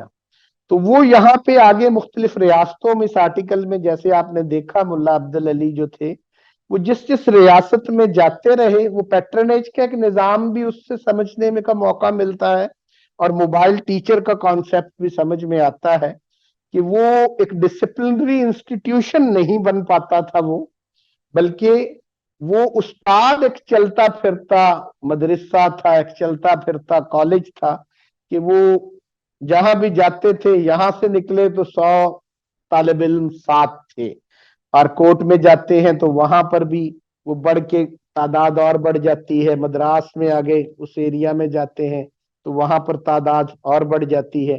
تو وہ جن ریاستوں سے گزرتے رہے وہاں جاتے رہے، وہ استاد ہی مدرسہ تھا، کالج تھا. یہ تو وہ جو بات درمیان میں ہماری رہ گئی تھی یہ بھی آ گئی دوبارہ. تو اب یہ سارے استاد جو ملا عبدالعلی ہوں، ملا نظام الدین ہوں، بعد کے استاد ہوں، یہ خود بھی اور جن چیزوں کو اس نصاب میں شامل کیا گیا تھا، ایک اعتراض تو میں نے آپ کے سامنے ہمارے ماڈرنسٹ جو کرٹکس ہیں ان کا رکھا کہ وہ کہتے ہیں جی کوئی کریٹو انٹلیکچوئل ایکٹیویٹی نہیں ہو رہی تھی اس دور میں.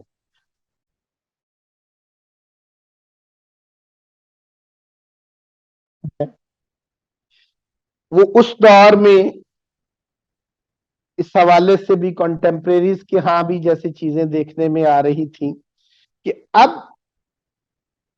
وہ جو گلاسز تھے، وہ جو کمنٹریز تھیں، وہ جو شروع تھیں،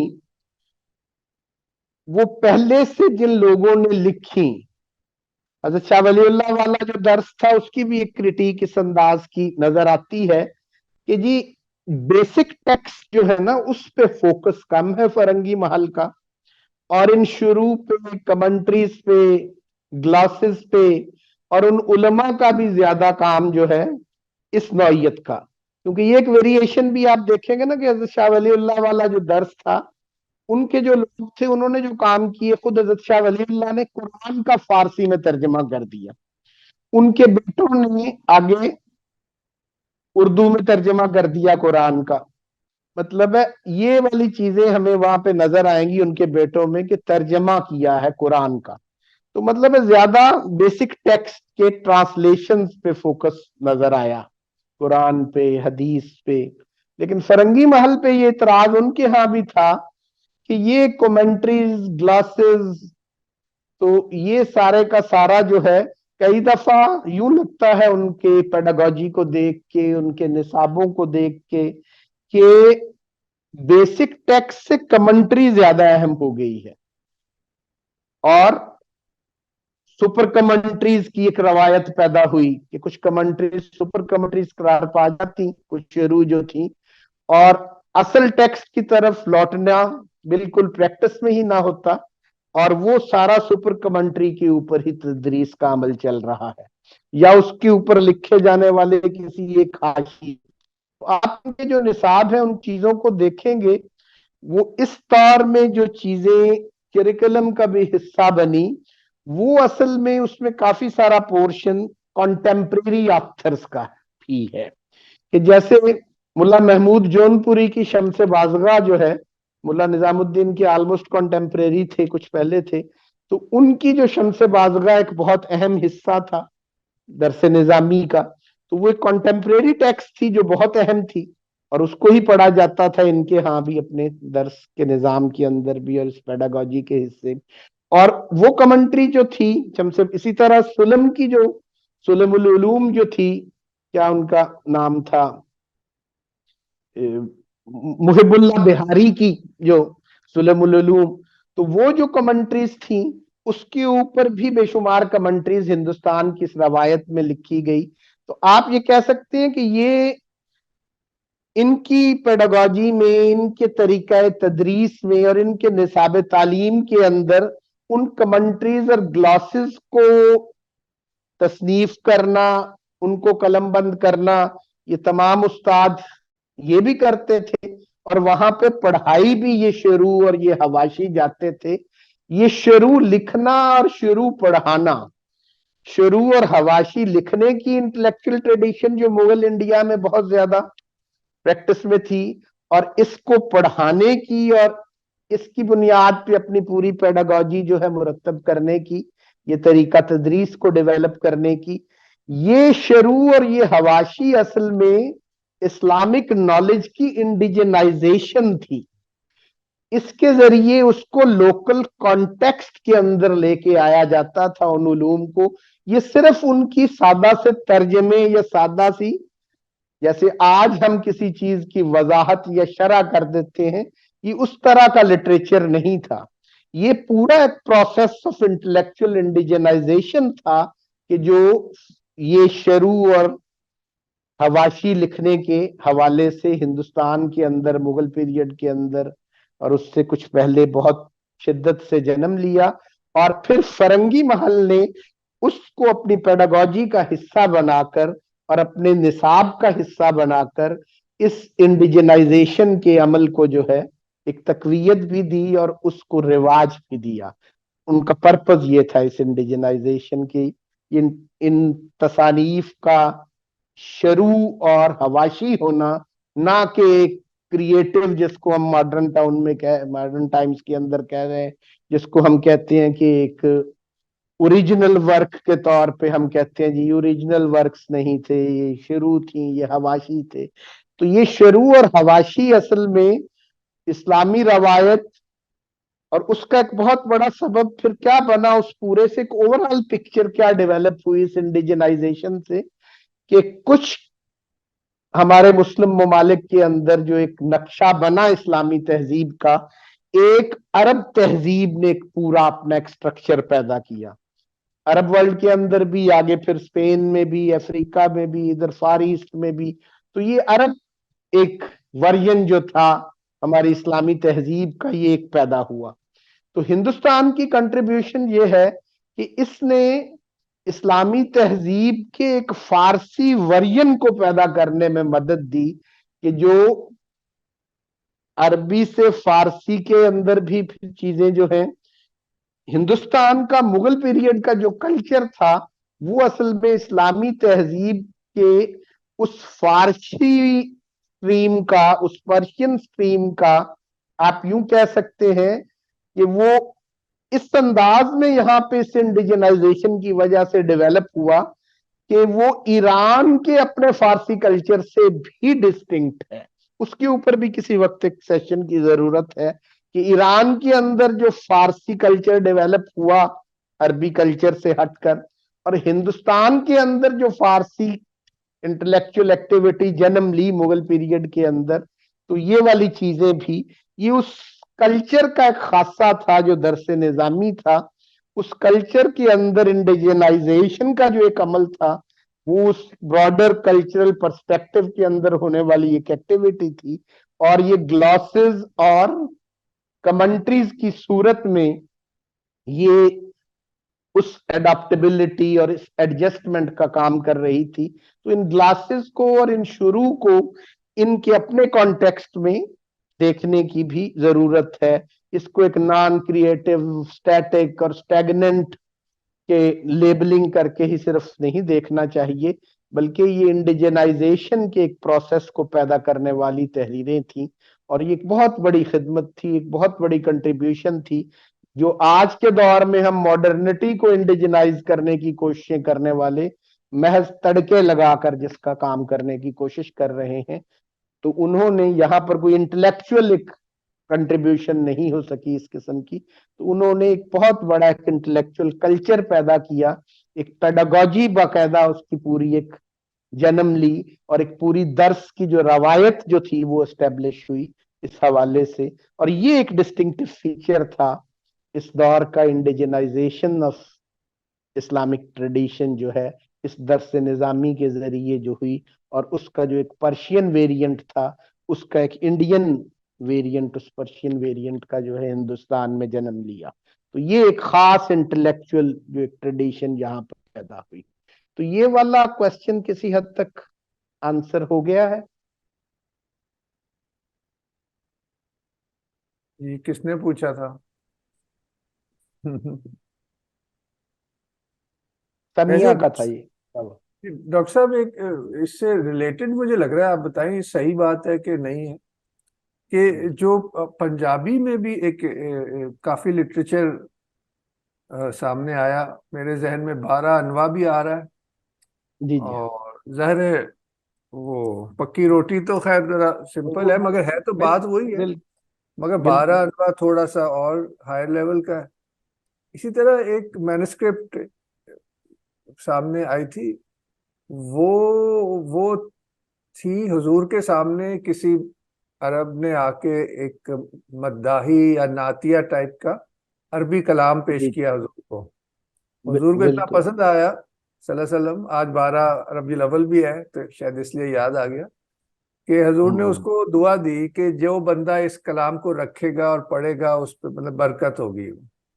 तो इतना खूबसूरत खूबसूरत हाथ का पतला सा मखतूता था कि वो अरबी के वर्ड्स, पहले ये पूरी कहानी लिखी थी 1.5 जी पेज जी की, फिर वो अरबी का बिल्कुल शेर था और नीचे पंजाबी मंजूम तर्जुमा था। जी जी वो पूरी किताब, वाह ये भी इंडिजिनाइजेशन ही हुई ना जी। जी जी। ये थोड़ा सा इसमें फर्क क्या है तो ये भी इंडिजिनाइजेशन ही। इसमें एक तो टाइम पीरियड का थोड़ा सा फर्क है कि मुगल पीरियड जो था और लेटर मुगल पीरियड भी, और ये वाला फरंगी महल का जो एक पीक पीरियड था, ये मतलब यूं कह लें कि हमारे यहाँ जो एक फारसी कल्चर जो था, हाई कल्चर जो डेवलप हुआ ये उस दौर की एक इंडिजिनाइजेशन का अमल था। और ये फिर आगे का जो ये उससे थोड़ा सा और बाद का प्रोसेस है पक्की रोटी वाला। और ये पक्की रोटी जैसे था वो भी इसी रवायत हमारी इस्लामी से ही जुड़ा हुआ था, और ये लोकल लैंग्वेजेस के अंदर भी ये फिर इसके अंदर फिर जो था आगे तरीका, जैसे उधर शाह वलीउल्लाह के हाँ उनके जो पेडागोजी थी, जिसको हम रिसाला दानिशमंदी कहते हैं, उनका पेडागोजी जो थी, और इनके यहाँ मुल्ला अब्दुल अली वगैरह की जो पेडागोजी थी, इन चीजों के अंदर इन लोकल लैंग्वेजेस के असरात, बंगाल के अंदर फिर जो दर्स के चल रहे थे मामलात, तो वहां पर बंगाली जुबान का उसके अंदर फिर भी ये फिर इस इंडिजिनाइजेशन होने के बाद अगले फेज में ये प्रोसेस ही हुआ, ये जो जिसका आपने जिक्र किया। और पक्की रोटी फिर एक कितना ज्यादा एस्टेब्लिश्ड निसाब था, यूं समझ लें इस एतबार से वो किताब क्या जो था कि वो किसी गांव की मस्जिद में आज से 35-40 वर्ष पहले तक भी ये रवायत हमारे देहात के अंदर, इवन पाकिस्तान के, ये इमाम मस्जिद के तयनात की वक्त उससे पूछा ये जाता था कि आपने पक्की रोटी पढ़ी हुई है कि नहीं पढ़ी हुई। तो वो पक्की रोटी पढ़ा होना एक, वो पंजाबी की टेक्स्ट थी, उसका पहला फिक्रा जो था, जे कोई पूछे तेरे ताई, तो मतलब है वो इस बात से शुरू होता है, अगर कोई तुमसे कोई सवाल करे तो फिर वो सवाल भी खुद करता था पंजाबी में ही, और फिर जवाब भी उसके अंदर पक्की रोटी में, तो फिर वो उस पर देता। हनफी फिका के तनाजर में वो सारे सवालात के जवाबात थे। तो हमारे यहाँ फिर हनफी रवायत क्योंकि बहुत पंजाब के अंदर भी, और तो फिर वो देहात के अंदर वो एक हनफी मसाजिद के अंदर इमाम मस्जिद रखने के लिए पक्की रोटी पड़ी होनी मिनिमम रिक्वायरमेंट समझी जाती थी हाफिज की। अहले हदीस मसाजिद के अंदर सिर्फ कुरान सुन के देख लिया जाता था कि कुरान कितना अच्छा पढ़ता है, और हनफी मसाजिद के अंदर पक्की रोटी की रिक्वायरमेंट ज्यादा। ये इंडिजिनाइजेशन जरा इससे फिर लेटर थी फरंगी महल वाली से। मतलब हम इंडिजिनाइजेशन में भी हमारी रवायत के अंदर बड़े अच्छे काम हुए, और वहां पे इंटेलेक्चुअल लेवल पे हुई, ग्लासेस की सतह पे, शुरू की सतह, वो शुरू और ग्लासेस महज सिंपल सी एक्सप्लेनेशन नहीं, उसमें ये कल्चर और वो तसनीफ करने वाला उसका पूरा कल्चरल कॉन्टेक्स्ट शामिल होता था, तो फिर वो ग्लास या वो कमेंट्री पैदा होती थी। तो ये एक उसमें इसमें एक बात जैसे ये आगे म्यूजिक वाली भी बात की, और फिर दर्स की स्पेस की जैसे हमने बात की ना, कि वो स्पेस का नाम दर्स नहीं था। मिशेल फोको उनको डिसिप्लिनरी इंस्टीट्यूशन बन जाना निजाम तालीम के अंदर इदारों का, आज स्कूल या मदरसा या कॉलेज एक डिसिप्लिनरी इंस्टीट्यूशन है जो सिर्फ ऑर्गेनाइजेशन मैन पैदा करने की सलाहियत रखता है। वो हमारे माजी का जो मुगल पीरियड का ये जो निजाम तालीम है, वहां पे मदरसा एक इंस्टीट्यूशन, एक डिसिप्लिनरी इंस्टीट्यूशन नहीं था, एक तंजीमी अमल नहीं था तालीम, اس کے اوپر بھی کچھ کام بڑے اہم جو بات جو سمجھنے کی ہے کہ وہ ایک سماجی عمل تھا جس کے اندر ایک انٹلیکچوئل ایکٹیویٹی بھی جنم لیتی تھی. وہ ایک تنظیمی عمل کے طور پر آرگنائزیشن مین پیدا کرنے کی ایک پرپس سے کیا گیا کام نہیں ہوتا تھا وہ تعلیم کا جو تھا. اور اس میں جو انٹرسٹنگ چیز جیسے ہم نے کہا اس کے سپیس نہ ہونے پہ حضرت شاہ ولی اللہ والے درس کی ترتیب میں بھی وہاں پہ تو فرنگی محل کے ملا عبدالعلی سے ہٹ کے دہلی میں بیٹھ کے وہ کام کر رہے تھے. ملا عبدالعلی تو یہاں سے نکل کے کئی ریاستوں میں جا کے موبائل ٹیچر کے طور پہ کرتے رہے. تو وہ وہاں پہ ان کی اس سپیس میں اس مدرسہ جس کو کہا جا رہا تھا مدرسہ رحیمیہ، تو شاہ عبدالعزیز کا دور تھا شاہ ولی اللہ کے بیٹے کا. تو ایک اس دور کے کوئی بہت اچھے قوال جو تھے وہ اور میوزیشین کوئی اس دور کے بہت اچھے وہ وزٹ کیا انہوں نے اس مدرسے کو. تو حضرت شاہ عبد جیسے ابھی بات بھی کی کسی نے کہ جی میوزک بھی تھا ان نصابوں میں اور یہ چیزیں بھی. تو حضرت شاہ ولی اللہ کے بیٹے نے شاہ عبدالعزیز نے، اب وہ لوگ جو ہم یہ کہہ رہے ہیں کہ وہ اس انڈیجنائزیشن کے عمل میں فرنگی محل زیادہ ڈسٹنکٹیو ایک درس ہے ان کی، وہ زیادہ نقلی علوم پہ فوکس کی وجہ سے ان کو دیکھا جا رہا ہے اب آج کے دور میں. تو اس کی بات ہے فرنگی محل تو پھر معاملہ اور بھی یوں سمجھ لے. تو اب ان کے ہاں شاہ عبدالعزیز کے پاس جب وہ میوزیشین آئے تو انہوں نے ان کو بٹھا لیا پاس اور اسے فرمائش کی کہ راگ جو دھانیشری بھی جس کو کہتے ہیں، تو راگ دھانیشری جو ہے یہ گائیں. تو وہ شروع کر دیا انہوں نے گانا. راگ دھانیشری بھی جو انٹرسٹنگ چیز مزے کی جیسے آپ نے کہہ دیا انڈیجنائزیشن کے عمل کی بات ہوئی، راگ دھانیشری راگوں میں ایک ایسا راگ ہے کہ جو زیادہ سکھ دور کی ایک ڈیولپمنٹ اور سکھ ٹریڈیشن کی ایک راگ سمجھا جاتا ہے. تو راگ دھانیشری میں بھی پھر ہمارے ہاں جیسے اس کے کیا اس کو تیمور صاحب زیادہ بہتر اس چیز کے ان کا شعبہ بھی ہے باقاعدہ یہ. تو اس میں اس کے جو ڈفرنٹ انگ سمجھے جاتے ہیں، دو بھیروی انگ میں بھی وہ گایا جاتا ہے اور راگ دھانیشری کہا جاتا ہے کہ وہ کسی وہ بھیم پلاسی انگ شاید دوسرے کو کہتے ہیں.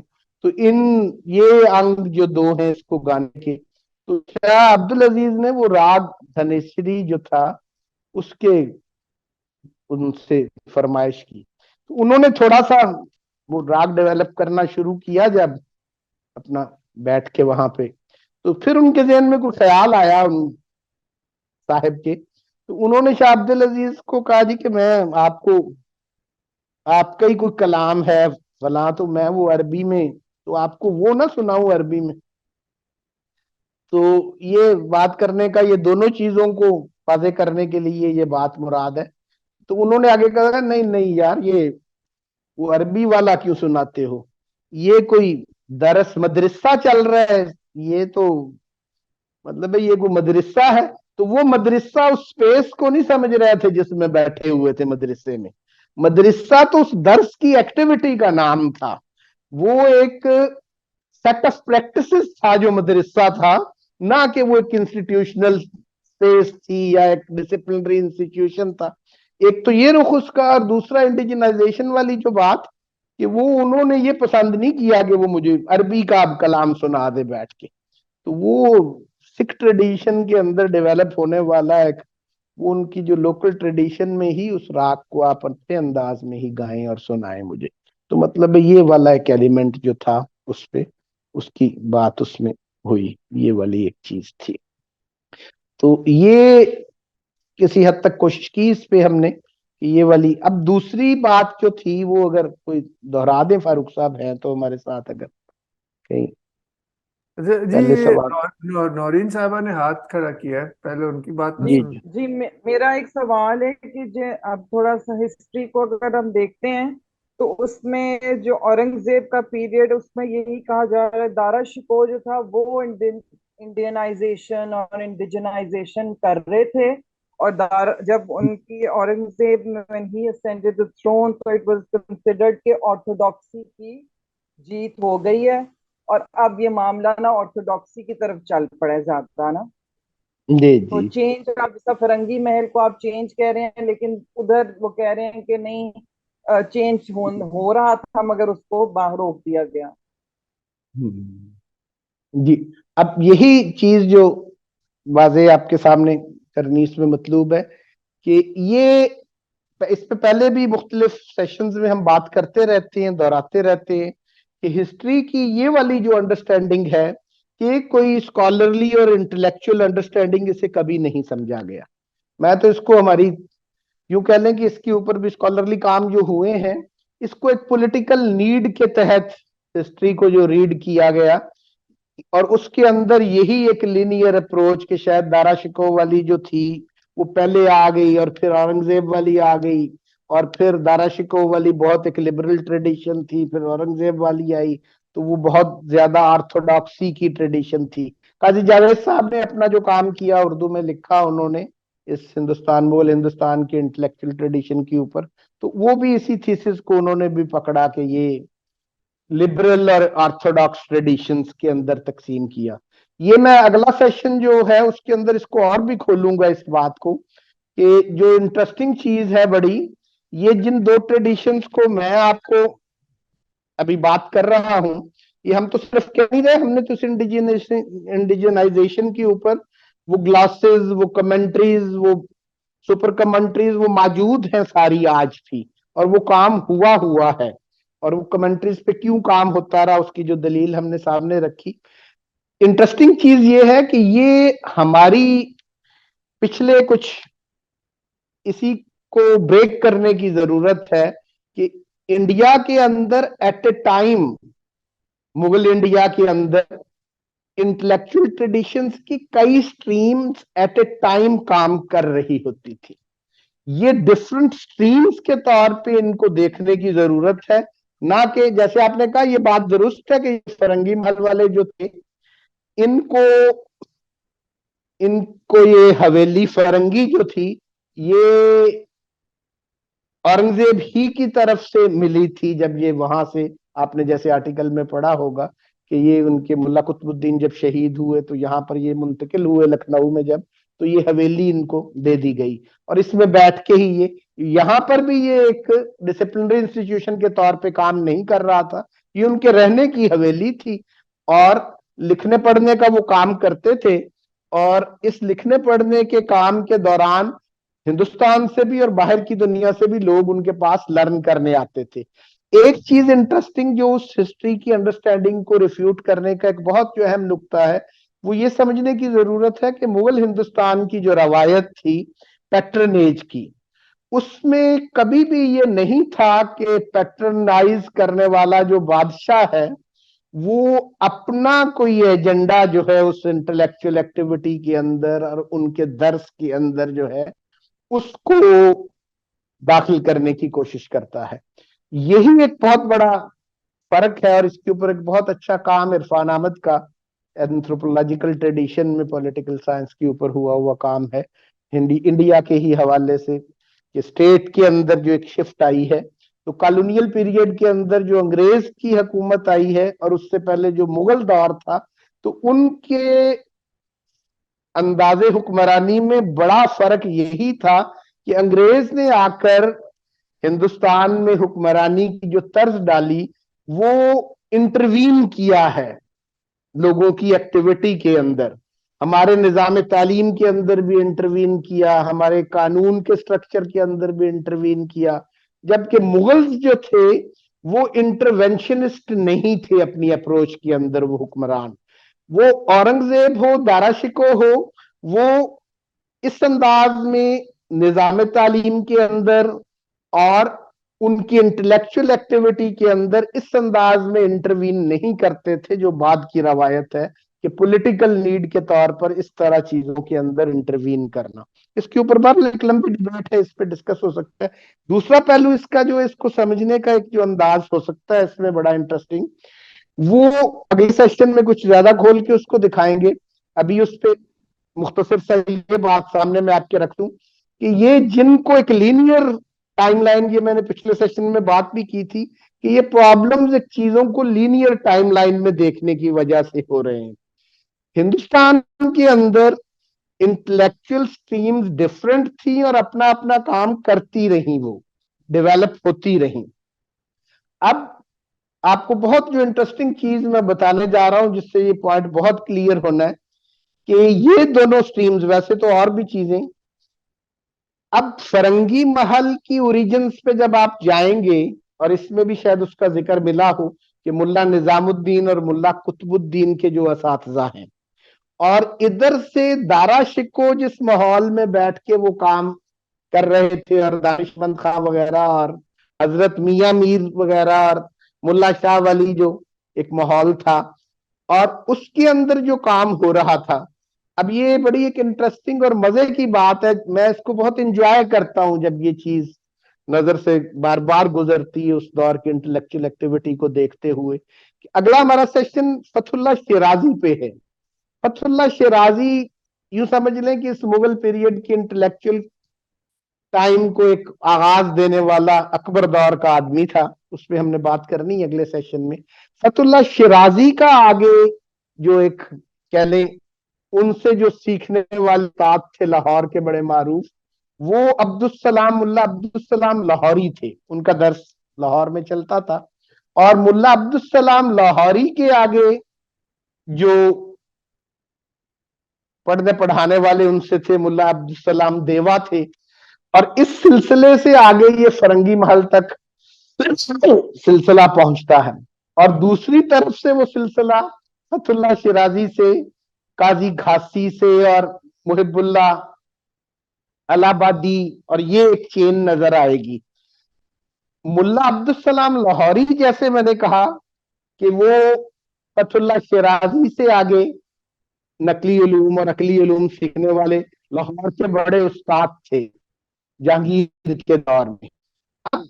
अब्दुस्सलाम लाहौरी से जो क्लास फेलोज पढ़ रहे थे उस वक्त इकट्ठे ही, और जिन्होंने आगे जाके इन ट्रेडिशंस को, इन स्ट्रीम्स को, इंटेलेक्चुअल स्ट्रीम्स को डिफरेंट अंदाज में पैदा करके दिखाया है, ये एक ही ट्रेडिशन के पढ़े हुए, एक ही उस्ताद के पढ़े हुए लोग थे।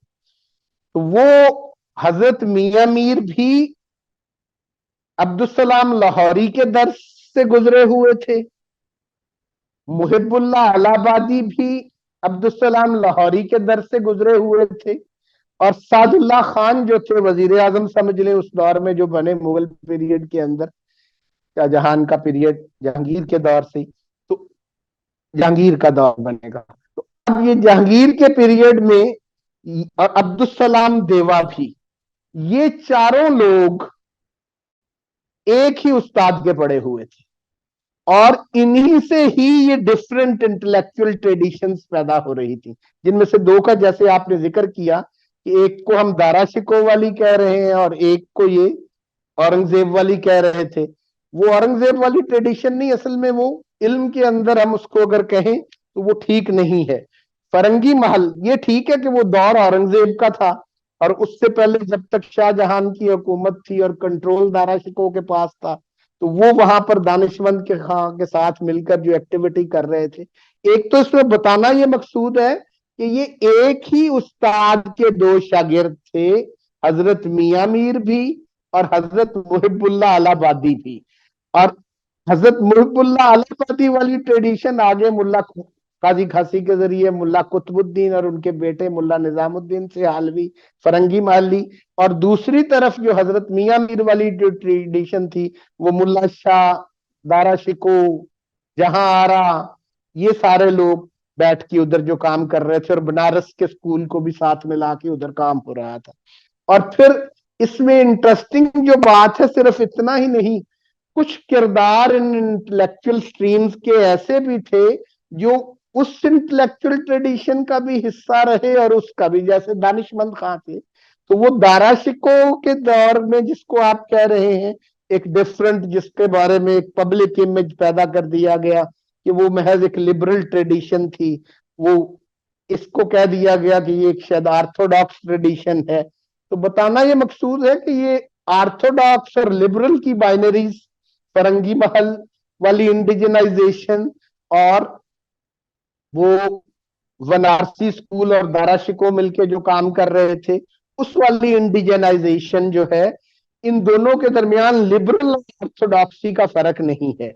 यूं समझ ले ये एक ही उस्ताद के शागिर्दों की डिफरेंट कंट्रीब्यूशंस थी, इंडिजनाइज करने के अपने अंदाज थे और उसके ये वेरिएंट थे। इस बात को अगर मैं किसी हद तक वाजे कर पाया तो।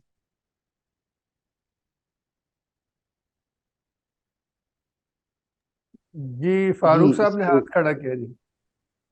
तो ये नुक्ता क्लियर है जो मैं इसमें बात कहना चाह रहा हूं कि ये एक ही जी, उस्ताद समझ के आ गई। शागिर्द हैं सब, और आगे कई मामलात ऐसे हैं जैसे मैंने वहां पे दिखाया कि एक दर्स की रवायत के लोग एक इल्म वहां से हासिल कर रहे हैं, एक वहां से उस दर्स की पेडागोजी में जाके, और इसी तरह यहाँ पे इन स्ट्रीम्स के अंदर भी दानिशमंद इस औरंगजेब के भी बहुत करीबी साथियों में थे और दारा शिकोह वाली भी। इल्मी काम दोनों अदवार के में उनकी कंट्रीब्यूशन बड़ी अहम है।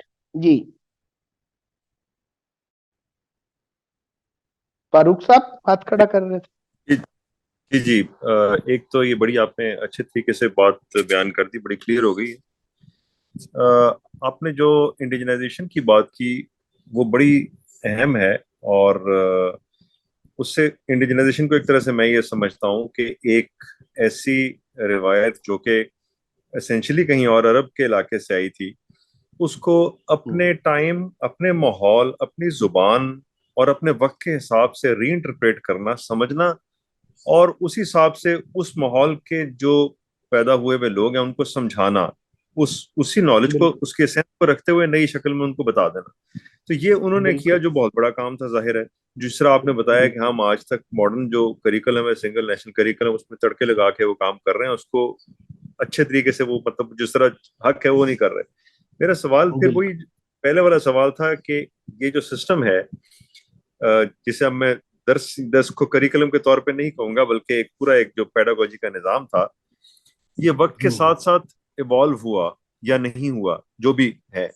तो मेरा वो सवाल ये है कि क्या ये इवॉल्व हुआ, कैसा इवॉल्व हुआ, मतलब, और आगे आने वाले क्या वो लोग जिन्होंने इसको रीइंटरप्रेट किया वो बड़े सिक्योर लोग थे? मतलब अब तो किसी चीज के बारे में आप रीइंटरप्रेशन करने में लोग बड़े इनसिक्योर हैं। तकलीद को, मेरी अपनी राय है, ये तकलीद को और पुरानी बातों के साथ ज्यादा सेफ महसूस करते हैं। नई बात को अब नए अल्फाज भी हैं, बिदअत भी कहा जाता है उसे, कोई नई बात करना, इंडिजनाइज करना। मेरे नजदीक एसेंशियली ये प्रोसेस इंडिजनाइजेशन का, रीइंटरप्रिटेशन का, अपने वक्त के हिसाब से जो किसी की जरूरत पूरी कर सके, वो कुछ कम हो गया है।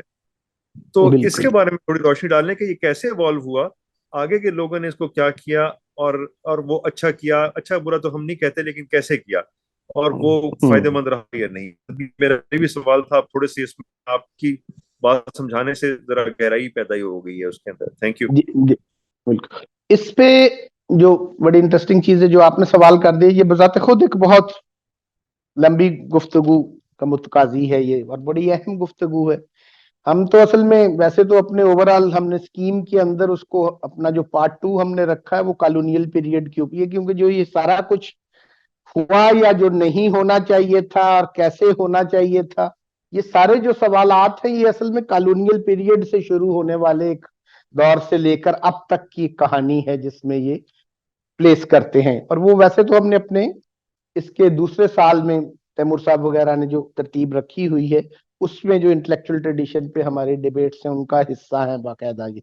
लेकिन मुख्तसरन जैसे ये सवाल की बात हुई तो मुख्तसर वक्त में इस पे एक बात, एक दो चीजें जो वाजे करने की हैं कि हम तो इसका जिम्मेदार, जैसे उसकी अपनी डिटेल्स हैं कुछ, कि कॉलोनियल मॉडर्निटी को समझते हैं ये सारी चीजें ना होने की।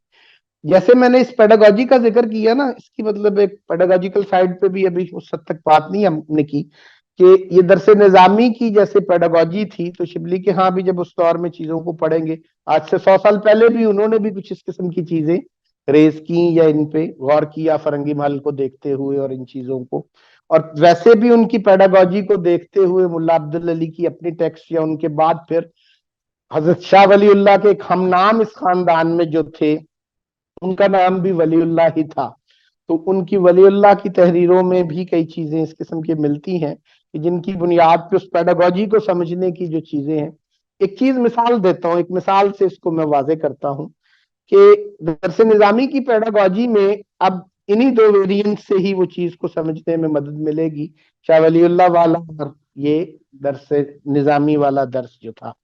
تو حضرت شاہ ولی اللہ والے میں بھی جیسے ہمارے اب ماڈرنٹی میں اس کو اور انداز میں پھر اس کو بھی دیکھا جا رہا ہے، ماڈرن پیریڈ کے اندر بھی اور کنٹمپریری دور کے اندر بھی، جیسے آپ نے کہا کہ ایک وقت کی ضرورت یا نیڈ یا اس کے اعتبار سے جو اب چیزیں انڈیجنائز اب کرنا ہے چیزوں کو، تو اس میں وہ کس انداز میں، اب کے تقاضے کیا ہیں، ہم اثریت کا جو ایک سوال ہے، ہمارا معاصر جو دور ہے اس کے اندر، اس میں دو پوائنٹ ہیں. اس پہ آپ کا سوال زیادہ یہ دوسرے حصے سے متعلق ہے، لیکن ایک اس کا پہلا جو ایک حصہ ہے اس کا، ایک تو اس میں ایک کام ہے کہ جو ہم غلط فہمی کی بنیاد پہ بھی کرنا چاہ رہے ہیں. سمجھنے کی یہ چیز ہے کہ کچھ ایریاز ٹریڈیشن کے ایسے ہوتے ہیں کہ جو جن کا تعلق انڈیجنائزیشن سے نہیں ہوتا، ہم اثریت سے نہیں ہوتا، ان کو انڈیجنائز، یا یوں کہہ لیں کہ جس چیز کو ہم انڈیجنائز کر رہے ہیں اس کی جو اوریجن ہے اس کو پریزنٹ تو ایک انڈیجنائزڈ انداز میں کیا جا رہا ہے، لیکن کچھ چیزیں تقدیری ہوتی ہیں اور کچھ تاریخی ہوتی ہیں. کہ آپ اس بات کو یوں کہہ لیں کہ اس روایت کا کچھ حصہ ایسا ہوتا ہے کہ جس کے اندر چینج، تبدیلی یہ نہیں کرنی ہوتی، اور کچھ چیزیں ایسی ہوتی ہیں جو ناگزیر ہوتی ہیں، جن کا تعلق اس معاصر دور سے ہوتا ہے. اور انڈیجنائزیشن کو جیسے آپ نے ڈیفائن بھی کر دیا کہ اس کا زیادہ تعلق اس دور کی وجہ سے بدل جانے والی چیزوں کے ساتھ ہوتا ہے. تو بتانے کا یہ مقصد ہے کہ روایت کے جو کانسٹنٹس کچھ ہوتے ہیں ان کو بدل دینا انڈیجنائزیشن نہیں ہوتی. یہ بات انڈیجنائزیشن ہی ہے جو آپ نے کہی کہ ایک ہم اثر دور کے تقاضوں کی وجہ سے کچھ چیزوں کو اب اور انداز سے کرنا دیکھنا پڑ رہا ہے، اور یہاں کی ایک لوکل جو لینگویج ہے، لوکل جو ایک کلچر ہے، لوکل جو ایک سٹرکچر ہے پوری کی پوری، تو سوشیو اکنامک سٹرکچر بھی اس میں میٹر کر رہی ہے، ہر چیز میٹر کر رہی ہے. تو ان بدلے ہوئے تناظر کے اندر اب یہ چیزیں جو انڈیجنائز ہونی چاہیے تھی وہ کیوں نہیں ہو پائیں. اس کا بڑا سبب جو ہے وہ جیسے میں نے کہا کہ ہم یہ سمجھتے ہیں کہ وہ کالونیل ماڈرنٹی کے اندر جو ایک ایجوکیشن کا پیٹرن جنم لیا، جو ہمارے ماڈرن ایجوکیشن کی بنیاد میں بھی ہے، اور کسی حد تک اس نے ہمارے کالونیل پیریڈ میں پیدا ہونے والے جو مدارس کا نظام تھا اس کو بھی متاثر کیا.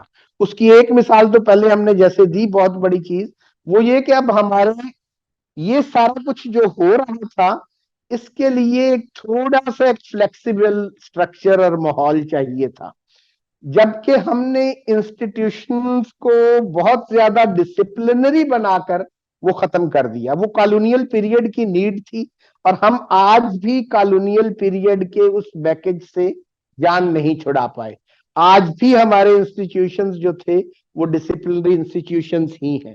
تو اس کو آپ بڑا اگر ذمہ دار سمجھیں تو یہ disciplinary structure of our educational institutions جو ہے یہ اس کو نہیں کرنے دے رہی تھی ان چیزوں کو، کیونکہ وہ جو گلاسز لکھ رہے تھے، وہ جو شروع لکھ رہے تھے، وہ انہوں نے اپنا وہ ریزیومے ڈیولپ کرنے کے لیے نہیں لکھی ہوئی تھی، وہ کسی ایچ ای سی، یو جی سی یا گرانٹس کمیشن کی نیڈز کے تحت کیے ہوئے کام نہیں ہوتے تھے، نمبر گیم کا حصہ نہیں تھی وہ چیزیں. وہ ایک اور طرح کا کلچر تھا، ایک اور طرح کا ماحول تھا جس میں وہ انڈیجنائزیشن جو تھی وہ انٹلیکچوئل لیول کے اوپر اپنا کئی اس کی ڈیٹیلز ہیں، ایک کی طرف اشارہ اس میں کر دیا. تو یہ جو موبائل ٹیچر بھی تھا یا ایک اسکالر ٹیچر تھا، وہ اب یہ کالونیل پیریڈ کے اندر آ کر ہمارا جو نظام تعلیم ہے یہ آپ یوں سمجھ لیں کہ اس ایک سماجی عمل سے نکل کر ایک انتظامی صورتحال کا شکار ہوا. سب سے پہلا اس پہ یہ مسئلہ آیا.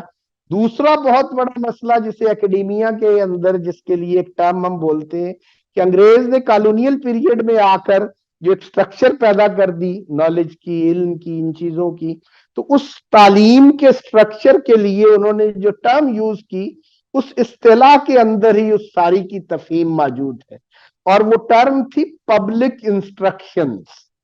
एजुकेशन डिपार्टमेंट को डिपार्टमेंट ऑफ पब्लिक इंस्ट्रक्शन कहा गया कॉलोनियल पीरियड में। कॉलोनियल में भी नहीं बल्कि बाद में भी, अब तक भी डायरेक्टोरेट ऑफ पब्लिक इंस्ट्रक्शंस ही काम कर रही हैं हमारे निजाम के अंदर।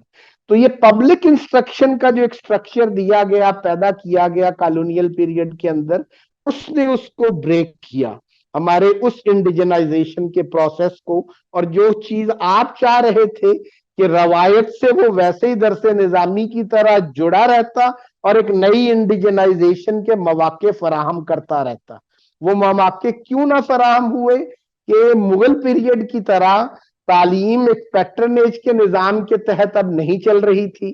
अब उस्ताद जो था एक स्कॉलर टीचर नहीं था जो पैटर्नाइज था सिर्फ, और उसकी इंटेलेक्चुअल एक्टिविटी बहुत आजादाना थी, बल्कि अब क्या हो गया कि उस्ताद को डिप्लॉय कर लिया गया, उस्ताद की एक डिप्लॉयमेंट की गई स्टेट की तरफ से उस कॉलोनियल एजेंडा को फुलफिल करने के लिए।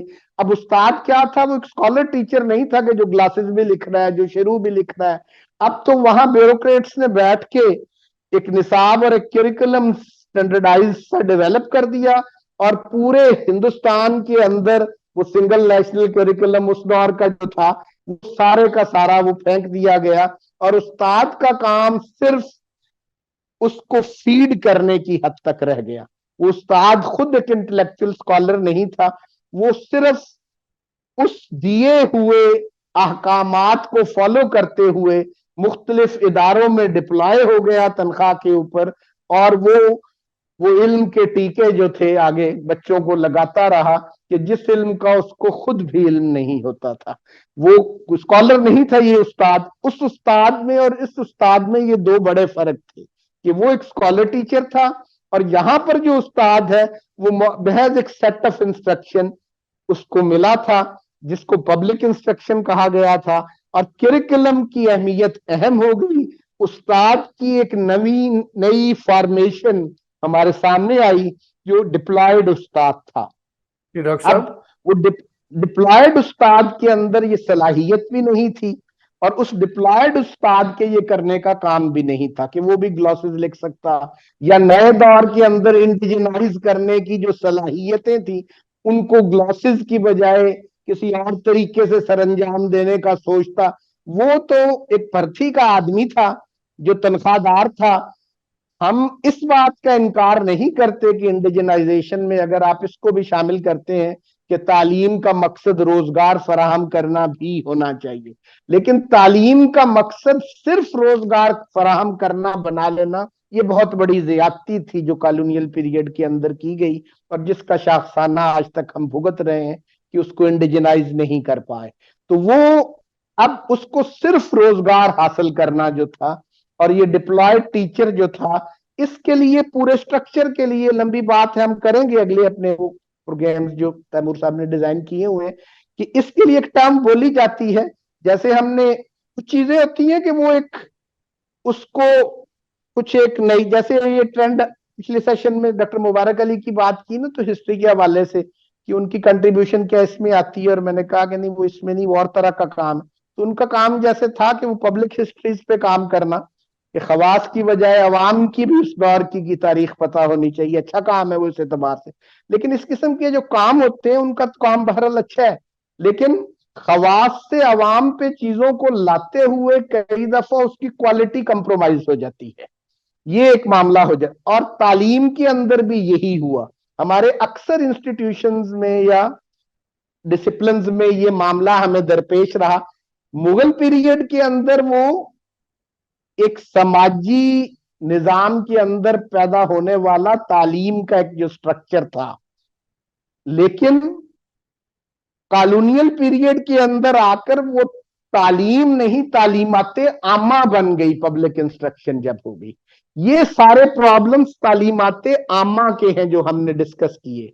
کہ استاد بھرتی کا ہو گیا, استاد اسکالر ٹیچر نہ رہا, استاد گلاسز اور شروع لکھنے والا استاد نہیں تھا, یا بڑے کام کر سکنے کی صلاحیت رکھنے والا نہیں تھا. پھر ایڈمنسٹریشن کی طرف سے آگے جو بندشیں تھیں کہ انہوں نے ایک خاص کریکلم دینا ہے. اب یہ کریکلم, جیسے پچھلے ایک سوال کے حصے میں بھی یہ بات شامل تھی, یہ ڈیویلپ ہونے میں تو صدیوں کا ایک سفر طے کرنا پڑا. پھر اس کی انڈیجنائزیشن کئی, یہ درس نظامی والوں نے بیٹھ کے آج کے کریکلم ڈیولپمنٹ کی طرح 5-4 میٹنگز میں نہیں طے کیا ہوتا تھا. یہ پچھلی کئی صدیوں میں ہندوستان میں جو گلاسز اور شروع لکھنے کا عمل ہو رہا تھا, اس کی کلمینیشن تھی نظام تعلیم میں جو یہ نصاب بن گیا. اور ملا نظام الدین نے بھی خود بیٹھ کے یہ ڈرافٹ نہیں کر دیا, ملا قطب الدین کچھ چیزیں اس پہ کرتے رہے. پیچھے میں نے جیسے کہا کہ وہ فتح اللہ شیرازی کے دور سے اس کے اندر ایک ڈیولپمنٹ شروع ہو گئی تھی. تو یہ صدیوں کا ایک سفر طے کر کے یہاں پر ایک نصاب ترتیب پاتا تھا, یا ایک درس ترتیب پاتا تھا, جس کو ہم درس نظامی کہہ رہے ہیں. ایسے درس جو تھا رحیمیہ والا, وہ بھی اسی طرح سے, خیر آبادی جو تھا درس, اسی طرح جو ہے جونپور والا بھی, یہ سارے دروس جو تھے اس انداز میں ڈیولپ ہوئے کہ انہوں نے ایک پروسیسنگ سے گزرے, ایک پورا فینومینا یہ سامنے ان کا ہوا. اور یہ انٹلیکچوئل ایکٹیویٹی پہلے ہوئی وہ والی, اور اس کی کلمینیشن تعلیم میں بعد میں ہوئی. اب کے دور میں بھی اگر کوئی انڈیجنائزیشن ہونی ہے تو وہ انٹلیکچوئل ایکٹیویٹی پہلے ہوگی اور ایجوکیشن میں وہ ٹرانسلیٹ بعد میں ہوگی. تو تعلیم کسی تہذیبی عمل اور کسی انٹلیکچوئل ایکٹیویٹی کے اندر ہی وہ پیڈاگوجی ڈیولپ ہوتی ہے. ہم یہ کرتے ہیں کہ پیڈاگوجی پہلے ڈیولپ کرنے کی کوشش کرتے ہیں اور یہ سوچتے ہیں کہ انٹلیکچوئل ایکٹیویٹی بعد میں ہوتی رہے گی. تو پیڈاگوجی یا تعلیم کا عمل تو کسی تہذیبی سراؤنڈنگ میں ہونا ہے. ہم وہ تہذیبی سراؤنڈنگ پیدا کریں گے تو پھر کوئی انڈیجنائزیشن ہو پائے گی. تو یہ مسائل ہیں اس قسم کی. یہ ویسے تو ہمارا اگلا دوسرا سال اسی قسم کی چیزیں اور ان ڈیبیٹس پہ ہی ہے, اس میں تو ہم زیادہ. آپ بہت شکریہ جی, بہت شکریہ جی, بہت ہی زبردست ڈاکٹر صاحب. کیونکہ ٹائم ختم ہو رہا ہے تو یاور مظہر صاحب نے ہاتھ کھڑا کیا ہوا ہے, اور 2 سوال افیرہ ابھی چلی گئی ہیں مگر 2 سوال چھوڑ گئی ہیں. ان کا ابھی ماسٹرز جو ہے ایجوکیشن میں ہی انہوں نے کر کے فارغ ہوئی ہیں, تو دیکھتے ہیں ان کا کیا سوال ہے. تو یاور صاحب نے ہاتھ پہلے کھڑا کیا ہوا ہے. جی یاور صاحب.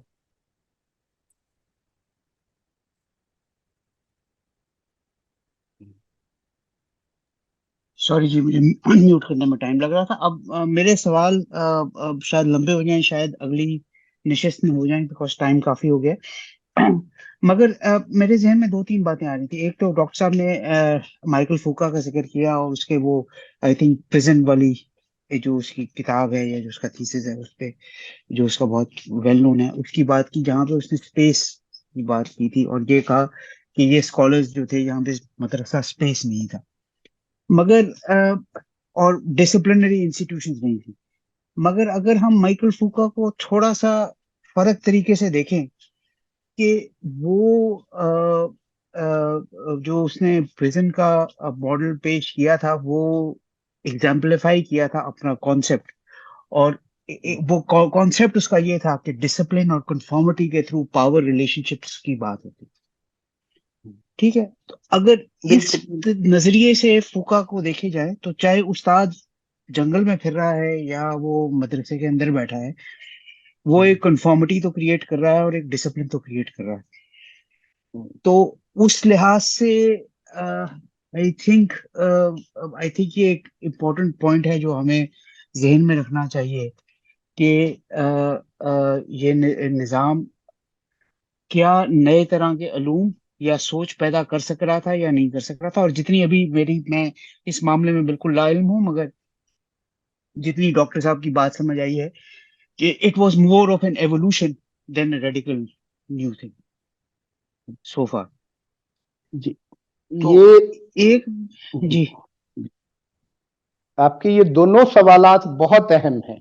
پہلا حصہ بھی اس کا اور دوسرا بھی, یہ نیا علوم پیدا کر رہا ہے کنی والا بھی پورشن, اور پہلا بھی جیسے آپ نے बहुत खूबसूरत, मतलब असल में हम माहौल ये चाहते हैं कि हमारी डिस्कशंस डेवलप हो इसमें बात, और उससे ये चीजें खुले भी। और इसकी मैं एक मिसाल देता हूँ इसी पेडागोजी से भी, उस बात की कि जैसे हम कह रहे थे कि उस और ये वो उलूम पैदा करने की बात भी, और ये भी कि इन दरूस की पेडागोजीज में जो और डिस्टिंक्टिव फीचर, जैसे फरंगी महल की पेडागोजी का एक बहुत अहम जो थीम था और एक बहुत अहम जो रुख था, तो आपका ये पहले वाला ये क्वेश्चन जो कि उस्ताद जो है वो एक, इसमें बल्कि आपकी इसी सवाल में साथ एक और इजाफा अगर कर दिया जाए कि जिसको आपने कहा कि वो भी एक डिसिप्लिनरी स्ट्रक्चर पैदा करने का बायस तो बनता था वो उस्ताद, बेशक मोबाइल हो या वो एक स्पेस में बैठा कि नहीं बैठा।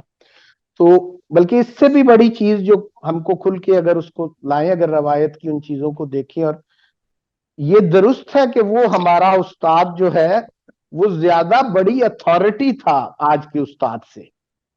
वो ये Absolutely, मतलब yes. अब उसका अथॉरिटी होना उस उस्ताद का, क्या वो ज्यादा डिसिप्लिनरी होने का बायस बन रही थी या इससे कम थी ये डिसिप्लिनरी इंस्टीट्यूशन वाली, थ्रू स्पेस जो हम एक इंस्टीट्यूशनलाइज करके और चीजों को डिसिप्लिन करके। ये असल में इसकी पूरी मैकेनिक्स का फर्क है उस अथॉरिटी के अंदर और इसके अंदर। वो जो इंटेलेक्चुअल अथॉरिटी थी उस्ताद की, वो मैनेजेरियल नौयत की नहीं थी। वो उस्ताद जो था इस कॉलोनियल पीरियड के अंदर जिस किस्म की इंस्टीट्यूशनलाइजेशन हुई और जिस तरह ऑर्गेनाइजेशन मैन पैदा करने की कोशिश की जाती रही, इसने मतलब है यूं कह लें कि उस्ताद को एक मैनेजर बना के अथॉरिटी दी है, उस्ताद उस्ताद के तौर पर अथॉरिटी नहीं रखता। तो वो मतलब एक बैंक मैनेजर में और उस्ताद में कोई फर्क नहीं रह गया। अब उस दौर में उस्ताद जो था वो अपनी अथॉरिटी क्लेम करता था कुछ चीजों से, लेकिन उस्ताद की अथॉरिटी का लेवल इंटेलेक्चुअल जरूर था, वो स्ट्रक्चरल नहीं था, मैकेनिकल नहीं था। तो इस बात की डिटेल में भी हम जाएंगे इंशाल्लाह अगले सेशन में भी कुछ। तो लेकिन ये सवाल बहुत आपका अच्छा सवाल है, इस पे भी थोड़ा सा डिटेल में बात करने की जरूरत है इस पे। तो बेसिक फर्क दोनों में ये है कि इस इंस्टीट्यूशनलाइजेशन ने, जो बर्थ ऑफ क्लिनिक से पैदा होने वाली जो इंस्टीट्यूशनलाइजेशन थी, और उसकी भी एक हिस्ट्री पूरी उसने ओकन है जिसकी बात आपने की, और उसमें जो मैडनेस की हिस्ट्री की जो उसने स्टडी करके कि मैड को पहले कैसे देखा जा रहा था और अब कैसे क्लिनिक के अंदर कैसे ट्रीट किया जा रहा है इन चीजों के अंदर। तो अब ये वो उस्ताद इस अंदाज में अथॉरिटी तो रखता था इंटेलेक्चुअल लेवल पे चीजों में, लेकिन इस अंदाज में मैनेजेरियल लेवल इस अंदाज में नहीं था कि जैसे वो हाजिरियां लग रही हैं वहां नर्सों के यहाँ भी, वहां जेलर के यहाँ भी, वहां हमारे ये स्कूल के अंदर उस्तादनी भी लगा रही है वो हाजिरियां, और टीचर जो है वो सिर्फ और सिर्फ यूं समझ लें कि वो एक आलाकार है अब उस सिस्टम के अंदर, उस मैकेनिक्स के अंदर और उस सिस्टम के अंदर टीचर अथॉरिटी तो रहा ही नहीं। अथॉरिटी का वहां पे तो आलम ये था, ये तो और तरह से डिसिप्लिन कंडीशन ही और तरह से कर दिया गया, इंसान को भी, निजाम को भी और इन चीजों को भी। अब उसमें उस्ताद जब अथॉरिटी था तो क्या था, आपने इसके अंदर भी देखा होगा कि फिरागा का निजाम था। उस्ताद एक फिरागत की, इजाजा की टर्म हमारी अरबी के अंदर भी इसके लिए यूज होती रही कि उस्ताद ये इजाजत देता था कि मेरे से इसने ये किताब पढ़ ली है और ये किताब पढ़ाने की अब इसको इजाजत है। ये एक अथॉरिटी तो है इसके अंदर, लेकिन इस अथॉरिटी से दर हकीकत वही किताब अगर आज जैसे हम पढ़ रहे हैं हाथ में पकड़ के वो किताब, उसकी हैसियत और हो जाती है। और वही किताब अगर उस्ताद की अथॉरिटी के साथ है आपके पास, किसने ये मुझसे पढ़ी और ये पढ़ा सकता है, तो ये करने में उस्ताद ने भी किसी इजाजा के तहत ही वो इल्म लिया था, और उस इल्म में उसकी सारी ये शेरू ग्लॉसेस इंडिजनाइजेशन के दरमियान जो अमल हो रहा होता है, اس کے طریقہ تدریس کے اندر وہ ساری چیزیں کتاب کے ساتھ ایڈ ہو کے اس کو منتقل ہو رہی ہوتی ہیں اس اجازہ کے اندر. وہ اجازت بھی کسی آرگنائزیشن نے نہیں دی ہوتی تھی, وہ استاد کی اتھارٹی سے ہی مل رہی ہوتی تھی. تو یہ ایک ماڈل کا فرق ہے. وہ مینجمنٹ ماڈل کے اوپر یہ ساری ڈسپلنری جو انسٹیٹیوشن کا معاملہ چلا, تو وہاں استاد کا جو انڈیویجول تھا وہ بہت زیادہ انسٹیٹیوشنل انشاءاللہ کھولیں گے اور اس پہ بات بھی کریں گے. اور دوسرا حصہ تھا آپ کا کہ یہی کہ کیا اس نے کچھ نئے علوم پیدا کیے. جی جی تو یہ بہت اہم ایک حصہ ہے. یہ بھی حقیقتاً تو ہمارے یہ جب ہم یہ سارے ابھی تو ہم نے صرف آج فرنگی محل کا ایک ہلکا سا اس میں ایک میں مثال میں دینے لگا تھا, درمیان میں وہ بھول گیا آپ کی اسی سوال میں کہ اس پیڈاگوجی کی جو اہم ایک چیز تھی وہ اس بات سے بھی ریلیٹڈ ہے آپ کے سوال سے کہ اب درس جو شاہ ولی اللہ کا تھا اور درس جو فرنگی محل تھا, درس رحیمیہ اور درس فرنگی محل کے فرق میں بھی ماڈرن نالج کے اندر بھی اس کو زیادہ اپریشیٹ کیا جا رہا ہے شاہ ولی اللہ والے درس والی اس ترتیب کو کہ آسان کتابیں, بلکہ وہ ٹرم جو استعمال ہوئی اس پیڈاگوجی کے لیے کرتے تھے شاہ ولی اللہ کہ وہ اس کے لیے انگریزی میں اگر اس کو کہ میں ایگزیکٹ ٹرم بھی ابھی میرے ذہن میں آ جاتی ہے, انگریزی میں اس کو اگر ہم کہیں تو وہ یوں آپ کہہ لیں کہ ٹیکسٹ ایسی ہونی چاہیے, کتاب ایسی ہونی چاہیے جو پڑھنے پڑھانے کا کام ہو رہا ہے اور تحریر جو اس میں پڑھائی جا رہی ہے. آج بھی ماڈرن ٹرینڈ بھی یہ بہت زیادہ یہ کہا جا رہا ہے, تو اس کو کہا جاتا ہے کہ وہ اس طرح کی ہونی چاہیے کہ جو ایزیلی ڈائجسٹیبل ٹرم تھی, ایزیلی ڈائجسٹیبل والی جو بات تھی. تو دوسری طرف انہوں نے ساتھ اس کے لیے ٹرم بولی جاتی ہے کہ تناول کے اندر سہل ہو, مطلب ہے وہ ڈائجسٹ کرنے میں سہولت ہو جس تحریر کو, وہ چیزیں نصاب میں. یہ آج بھی ہم بڑا کہتے ہیں جی کہ نصاب میں ایسی چیزیں ہوں کہ جو یہ بات آج بھی بڑی. تو شاہ ولی اللہ کا جو پیڈاگوجی تھی وہ زیادہ اس دور میں ان کے درس کی جو اس پہ بیس تھی, لیکن جو درس نظامی کی پیڈاگوجی تھی وہ نہ تو یہ ایزیلی ڈائجسٹیبل والی پیڈاگوجی تھی اور نہ ہی اس کو آپ یوں کہہ لیں کہ وہ تفصیل جو ہے اس کی تقریر جو ہے سہل ہونے کی جو بات تھی کہ وہ سمپلسٹی آف ڈسکورس کا جو ایلیمنٹ. تو شاہ ولی اللہ کی پیڈاگوجی میں تو یہ سمپلسٹی آف ڈسکورس رسالہ دانشمندی کے یہ اہم تھیمز ہیں, لیکن جو درس نظامی کی پیڈاگوجی تھی کہ اس کے اندر کم کتابیں رکھی جاتی تھی, کسی بھی علم کے اوپر ایک آدھ کتاب, وہ بھی بہت مختصر اور بہت مشکل اور دقیق رکھی جاتی تھی. کیوں رکھی جاتی تھی؟ اس کے اندر اس کو انڈیجنائز کرنے, اس کی کمنٹری کے اندر اور اس کو گلاسز میں کنورٹ کرنے میں اور ڈسکشنز میں اس کی شرح کرنے میں یہ فلیکسیبلٹی ہوتی تھی, انڈیجنائزیشن کا امکان زیادہ تھا کر لینے کا.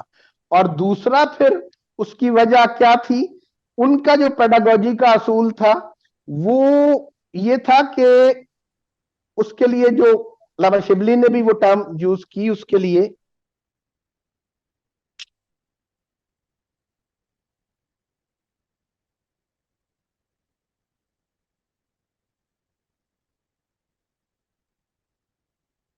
I think we have lost Dr. Sir. हो सकता है फोन आ गया हो या कुछ. हाँ, मैं सिर्फ ये बात और बहस बहुत अच्छी चल रही है और बड़ा मजा आ रहा है, मगर मैं सिर्फ टाइम देख रहा हूँ. और अब तैमूर साहब आप कब इसको रोकना चाहते हैं? इसमें बस एक पॉइंट मेरे ज़हन में आया था, वो क्रिएटिव एक्टिविटी वाला जो पॉइंट है ना उससे रिलेटेड. तो मेरी आवाज आ रही? हाँ बिल्कुल आ रही ये है. था कि असल में अगर आप देखें, मतलब कि अगर आप क्रिएटिव एक्ट क्या होता है, अगर मैक्रोकॉस्मिकली भी देखें, मतलब इब्न अरबी के फ्रेमवर्क के अंदर देखें जो थोड़ा बहुत हमने देखा है, तो वो ये होता है क्रिएटिव एक्ट के थ्रू जो हिडन पॉसिबिलिटीज हैं या जिनको अयान साबिता कहते हैं, आर्किटाइप्स कहते हैं, वो मैनिफेस्ट होती हैं या उनमें जो पॉसिबिलिटीज हैं वो अनफोल्ड होती हैं। तो ये जो इंडिजिनाइजेशन वाली बात हो रही है ना, ये हो रही है कि ये जो दीन का फ्रेमवर्क था ना, दीन की एक हकीकत है, उसका भी एक आर्केटाइप है, वो हकीकत स्पेशो टेम्पोरल कॉन्टेक्स्ट में उसमें से कैसी पॉसिबिलिटीज अनफोल्ड होती हैं, मैनिफेस्ट होती हैं, उन पॉसिबिलिटीज को खास स्पेशल टेम्पोरल कॉन्टेक्स्ट में अनकवर करना, उनको अनफोल्ड होने में ऐसी इंटेलेक्चुअल एक्टिविटी जो कि उन पॉसिबिलिटीज को अनकवर करने में या अनफोल्ड होने में फैसिलिटेट करे, तो वो सही मानों में क्रिएटिव एक्टिविटी होगी ना। वो सिर्फ एक ये माइक्रोकॉस्मिकली आप इसको देख रहे हैं और दूसरी जो चीज थी उसको मैक्रोकॉस्मिकली, तो traditionally from a traditional point of view creative act होता ही वही है जो किसी हकीकत में से हिडन पॉसिबिलिटीज को मैनिफेस्ट होने में फैसिलिटेट करे, जो सबब बने बेसिकली। तो ये सही मानों में क्रिएटिव एक्टिविटी है। अब वो क्रिएटिव एक्टिविटी की डेफिनेशन ही मॉडर्निटी में मुख्तलिफ है। ट्रेडिशन में तो इसी को कहते थे सही मानों में क्रिएटिव एक्टिविटी, बिल्कुल बगैर किसी बंदिश के, बिल्कुल जिसे कहते हैं वो एब्सोल्यूट लिबरलिज्म के साथ कोई मेंटल एक्टिविटी नहीं है। एक खास फ्रेमवर्क के अंदर रहते हुए आपने कुछ हिडन पॉसिबिलिटीज को मैनिफेस्ट करना है, ये बेसिकली बात है। हाँ, मगर यहीं पे बात आ जाती है, और वो फिर मैंने डॉक्टर साहब से करनी भी बात, वो हमारे कॉलोनियल एक्सपीरियंस का और मॉडर्न एजुकेशन का जिक्र कर रहे हैं।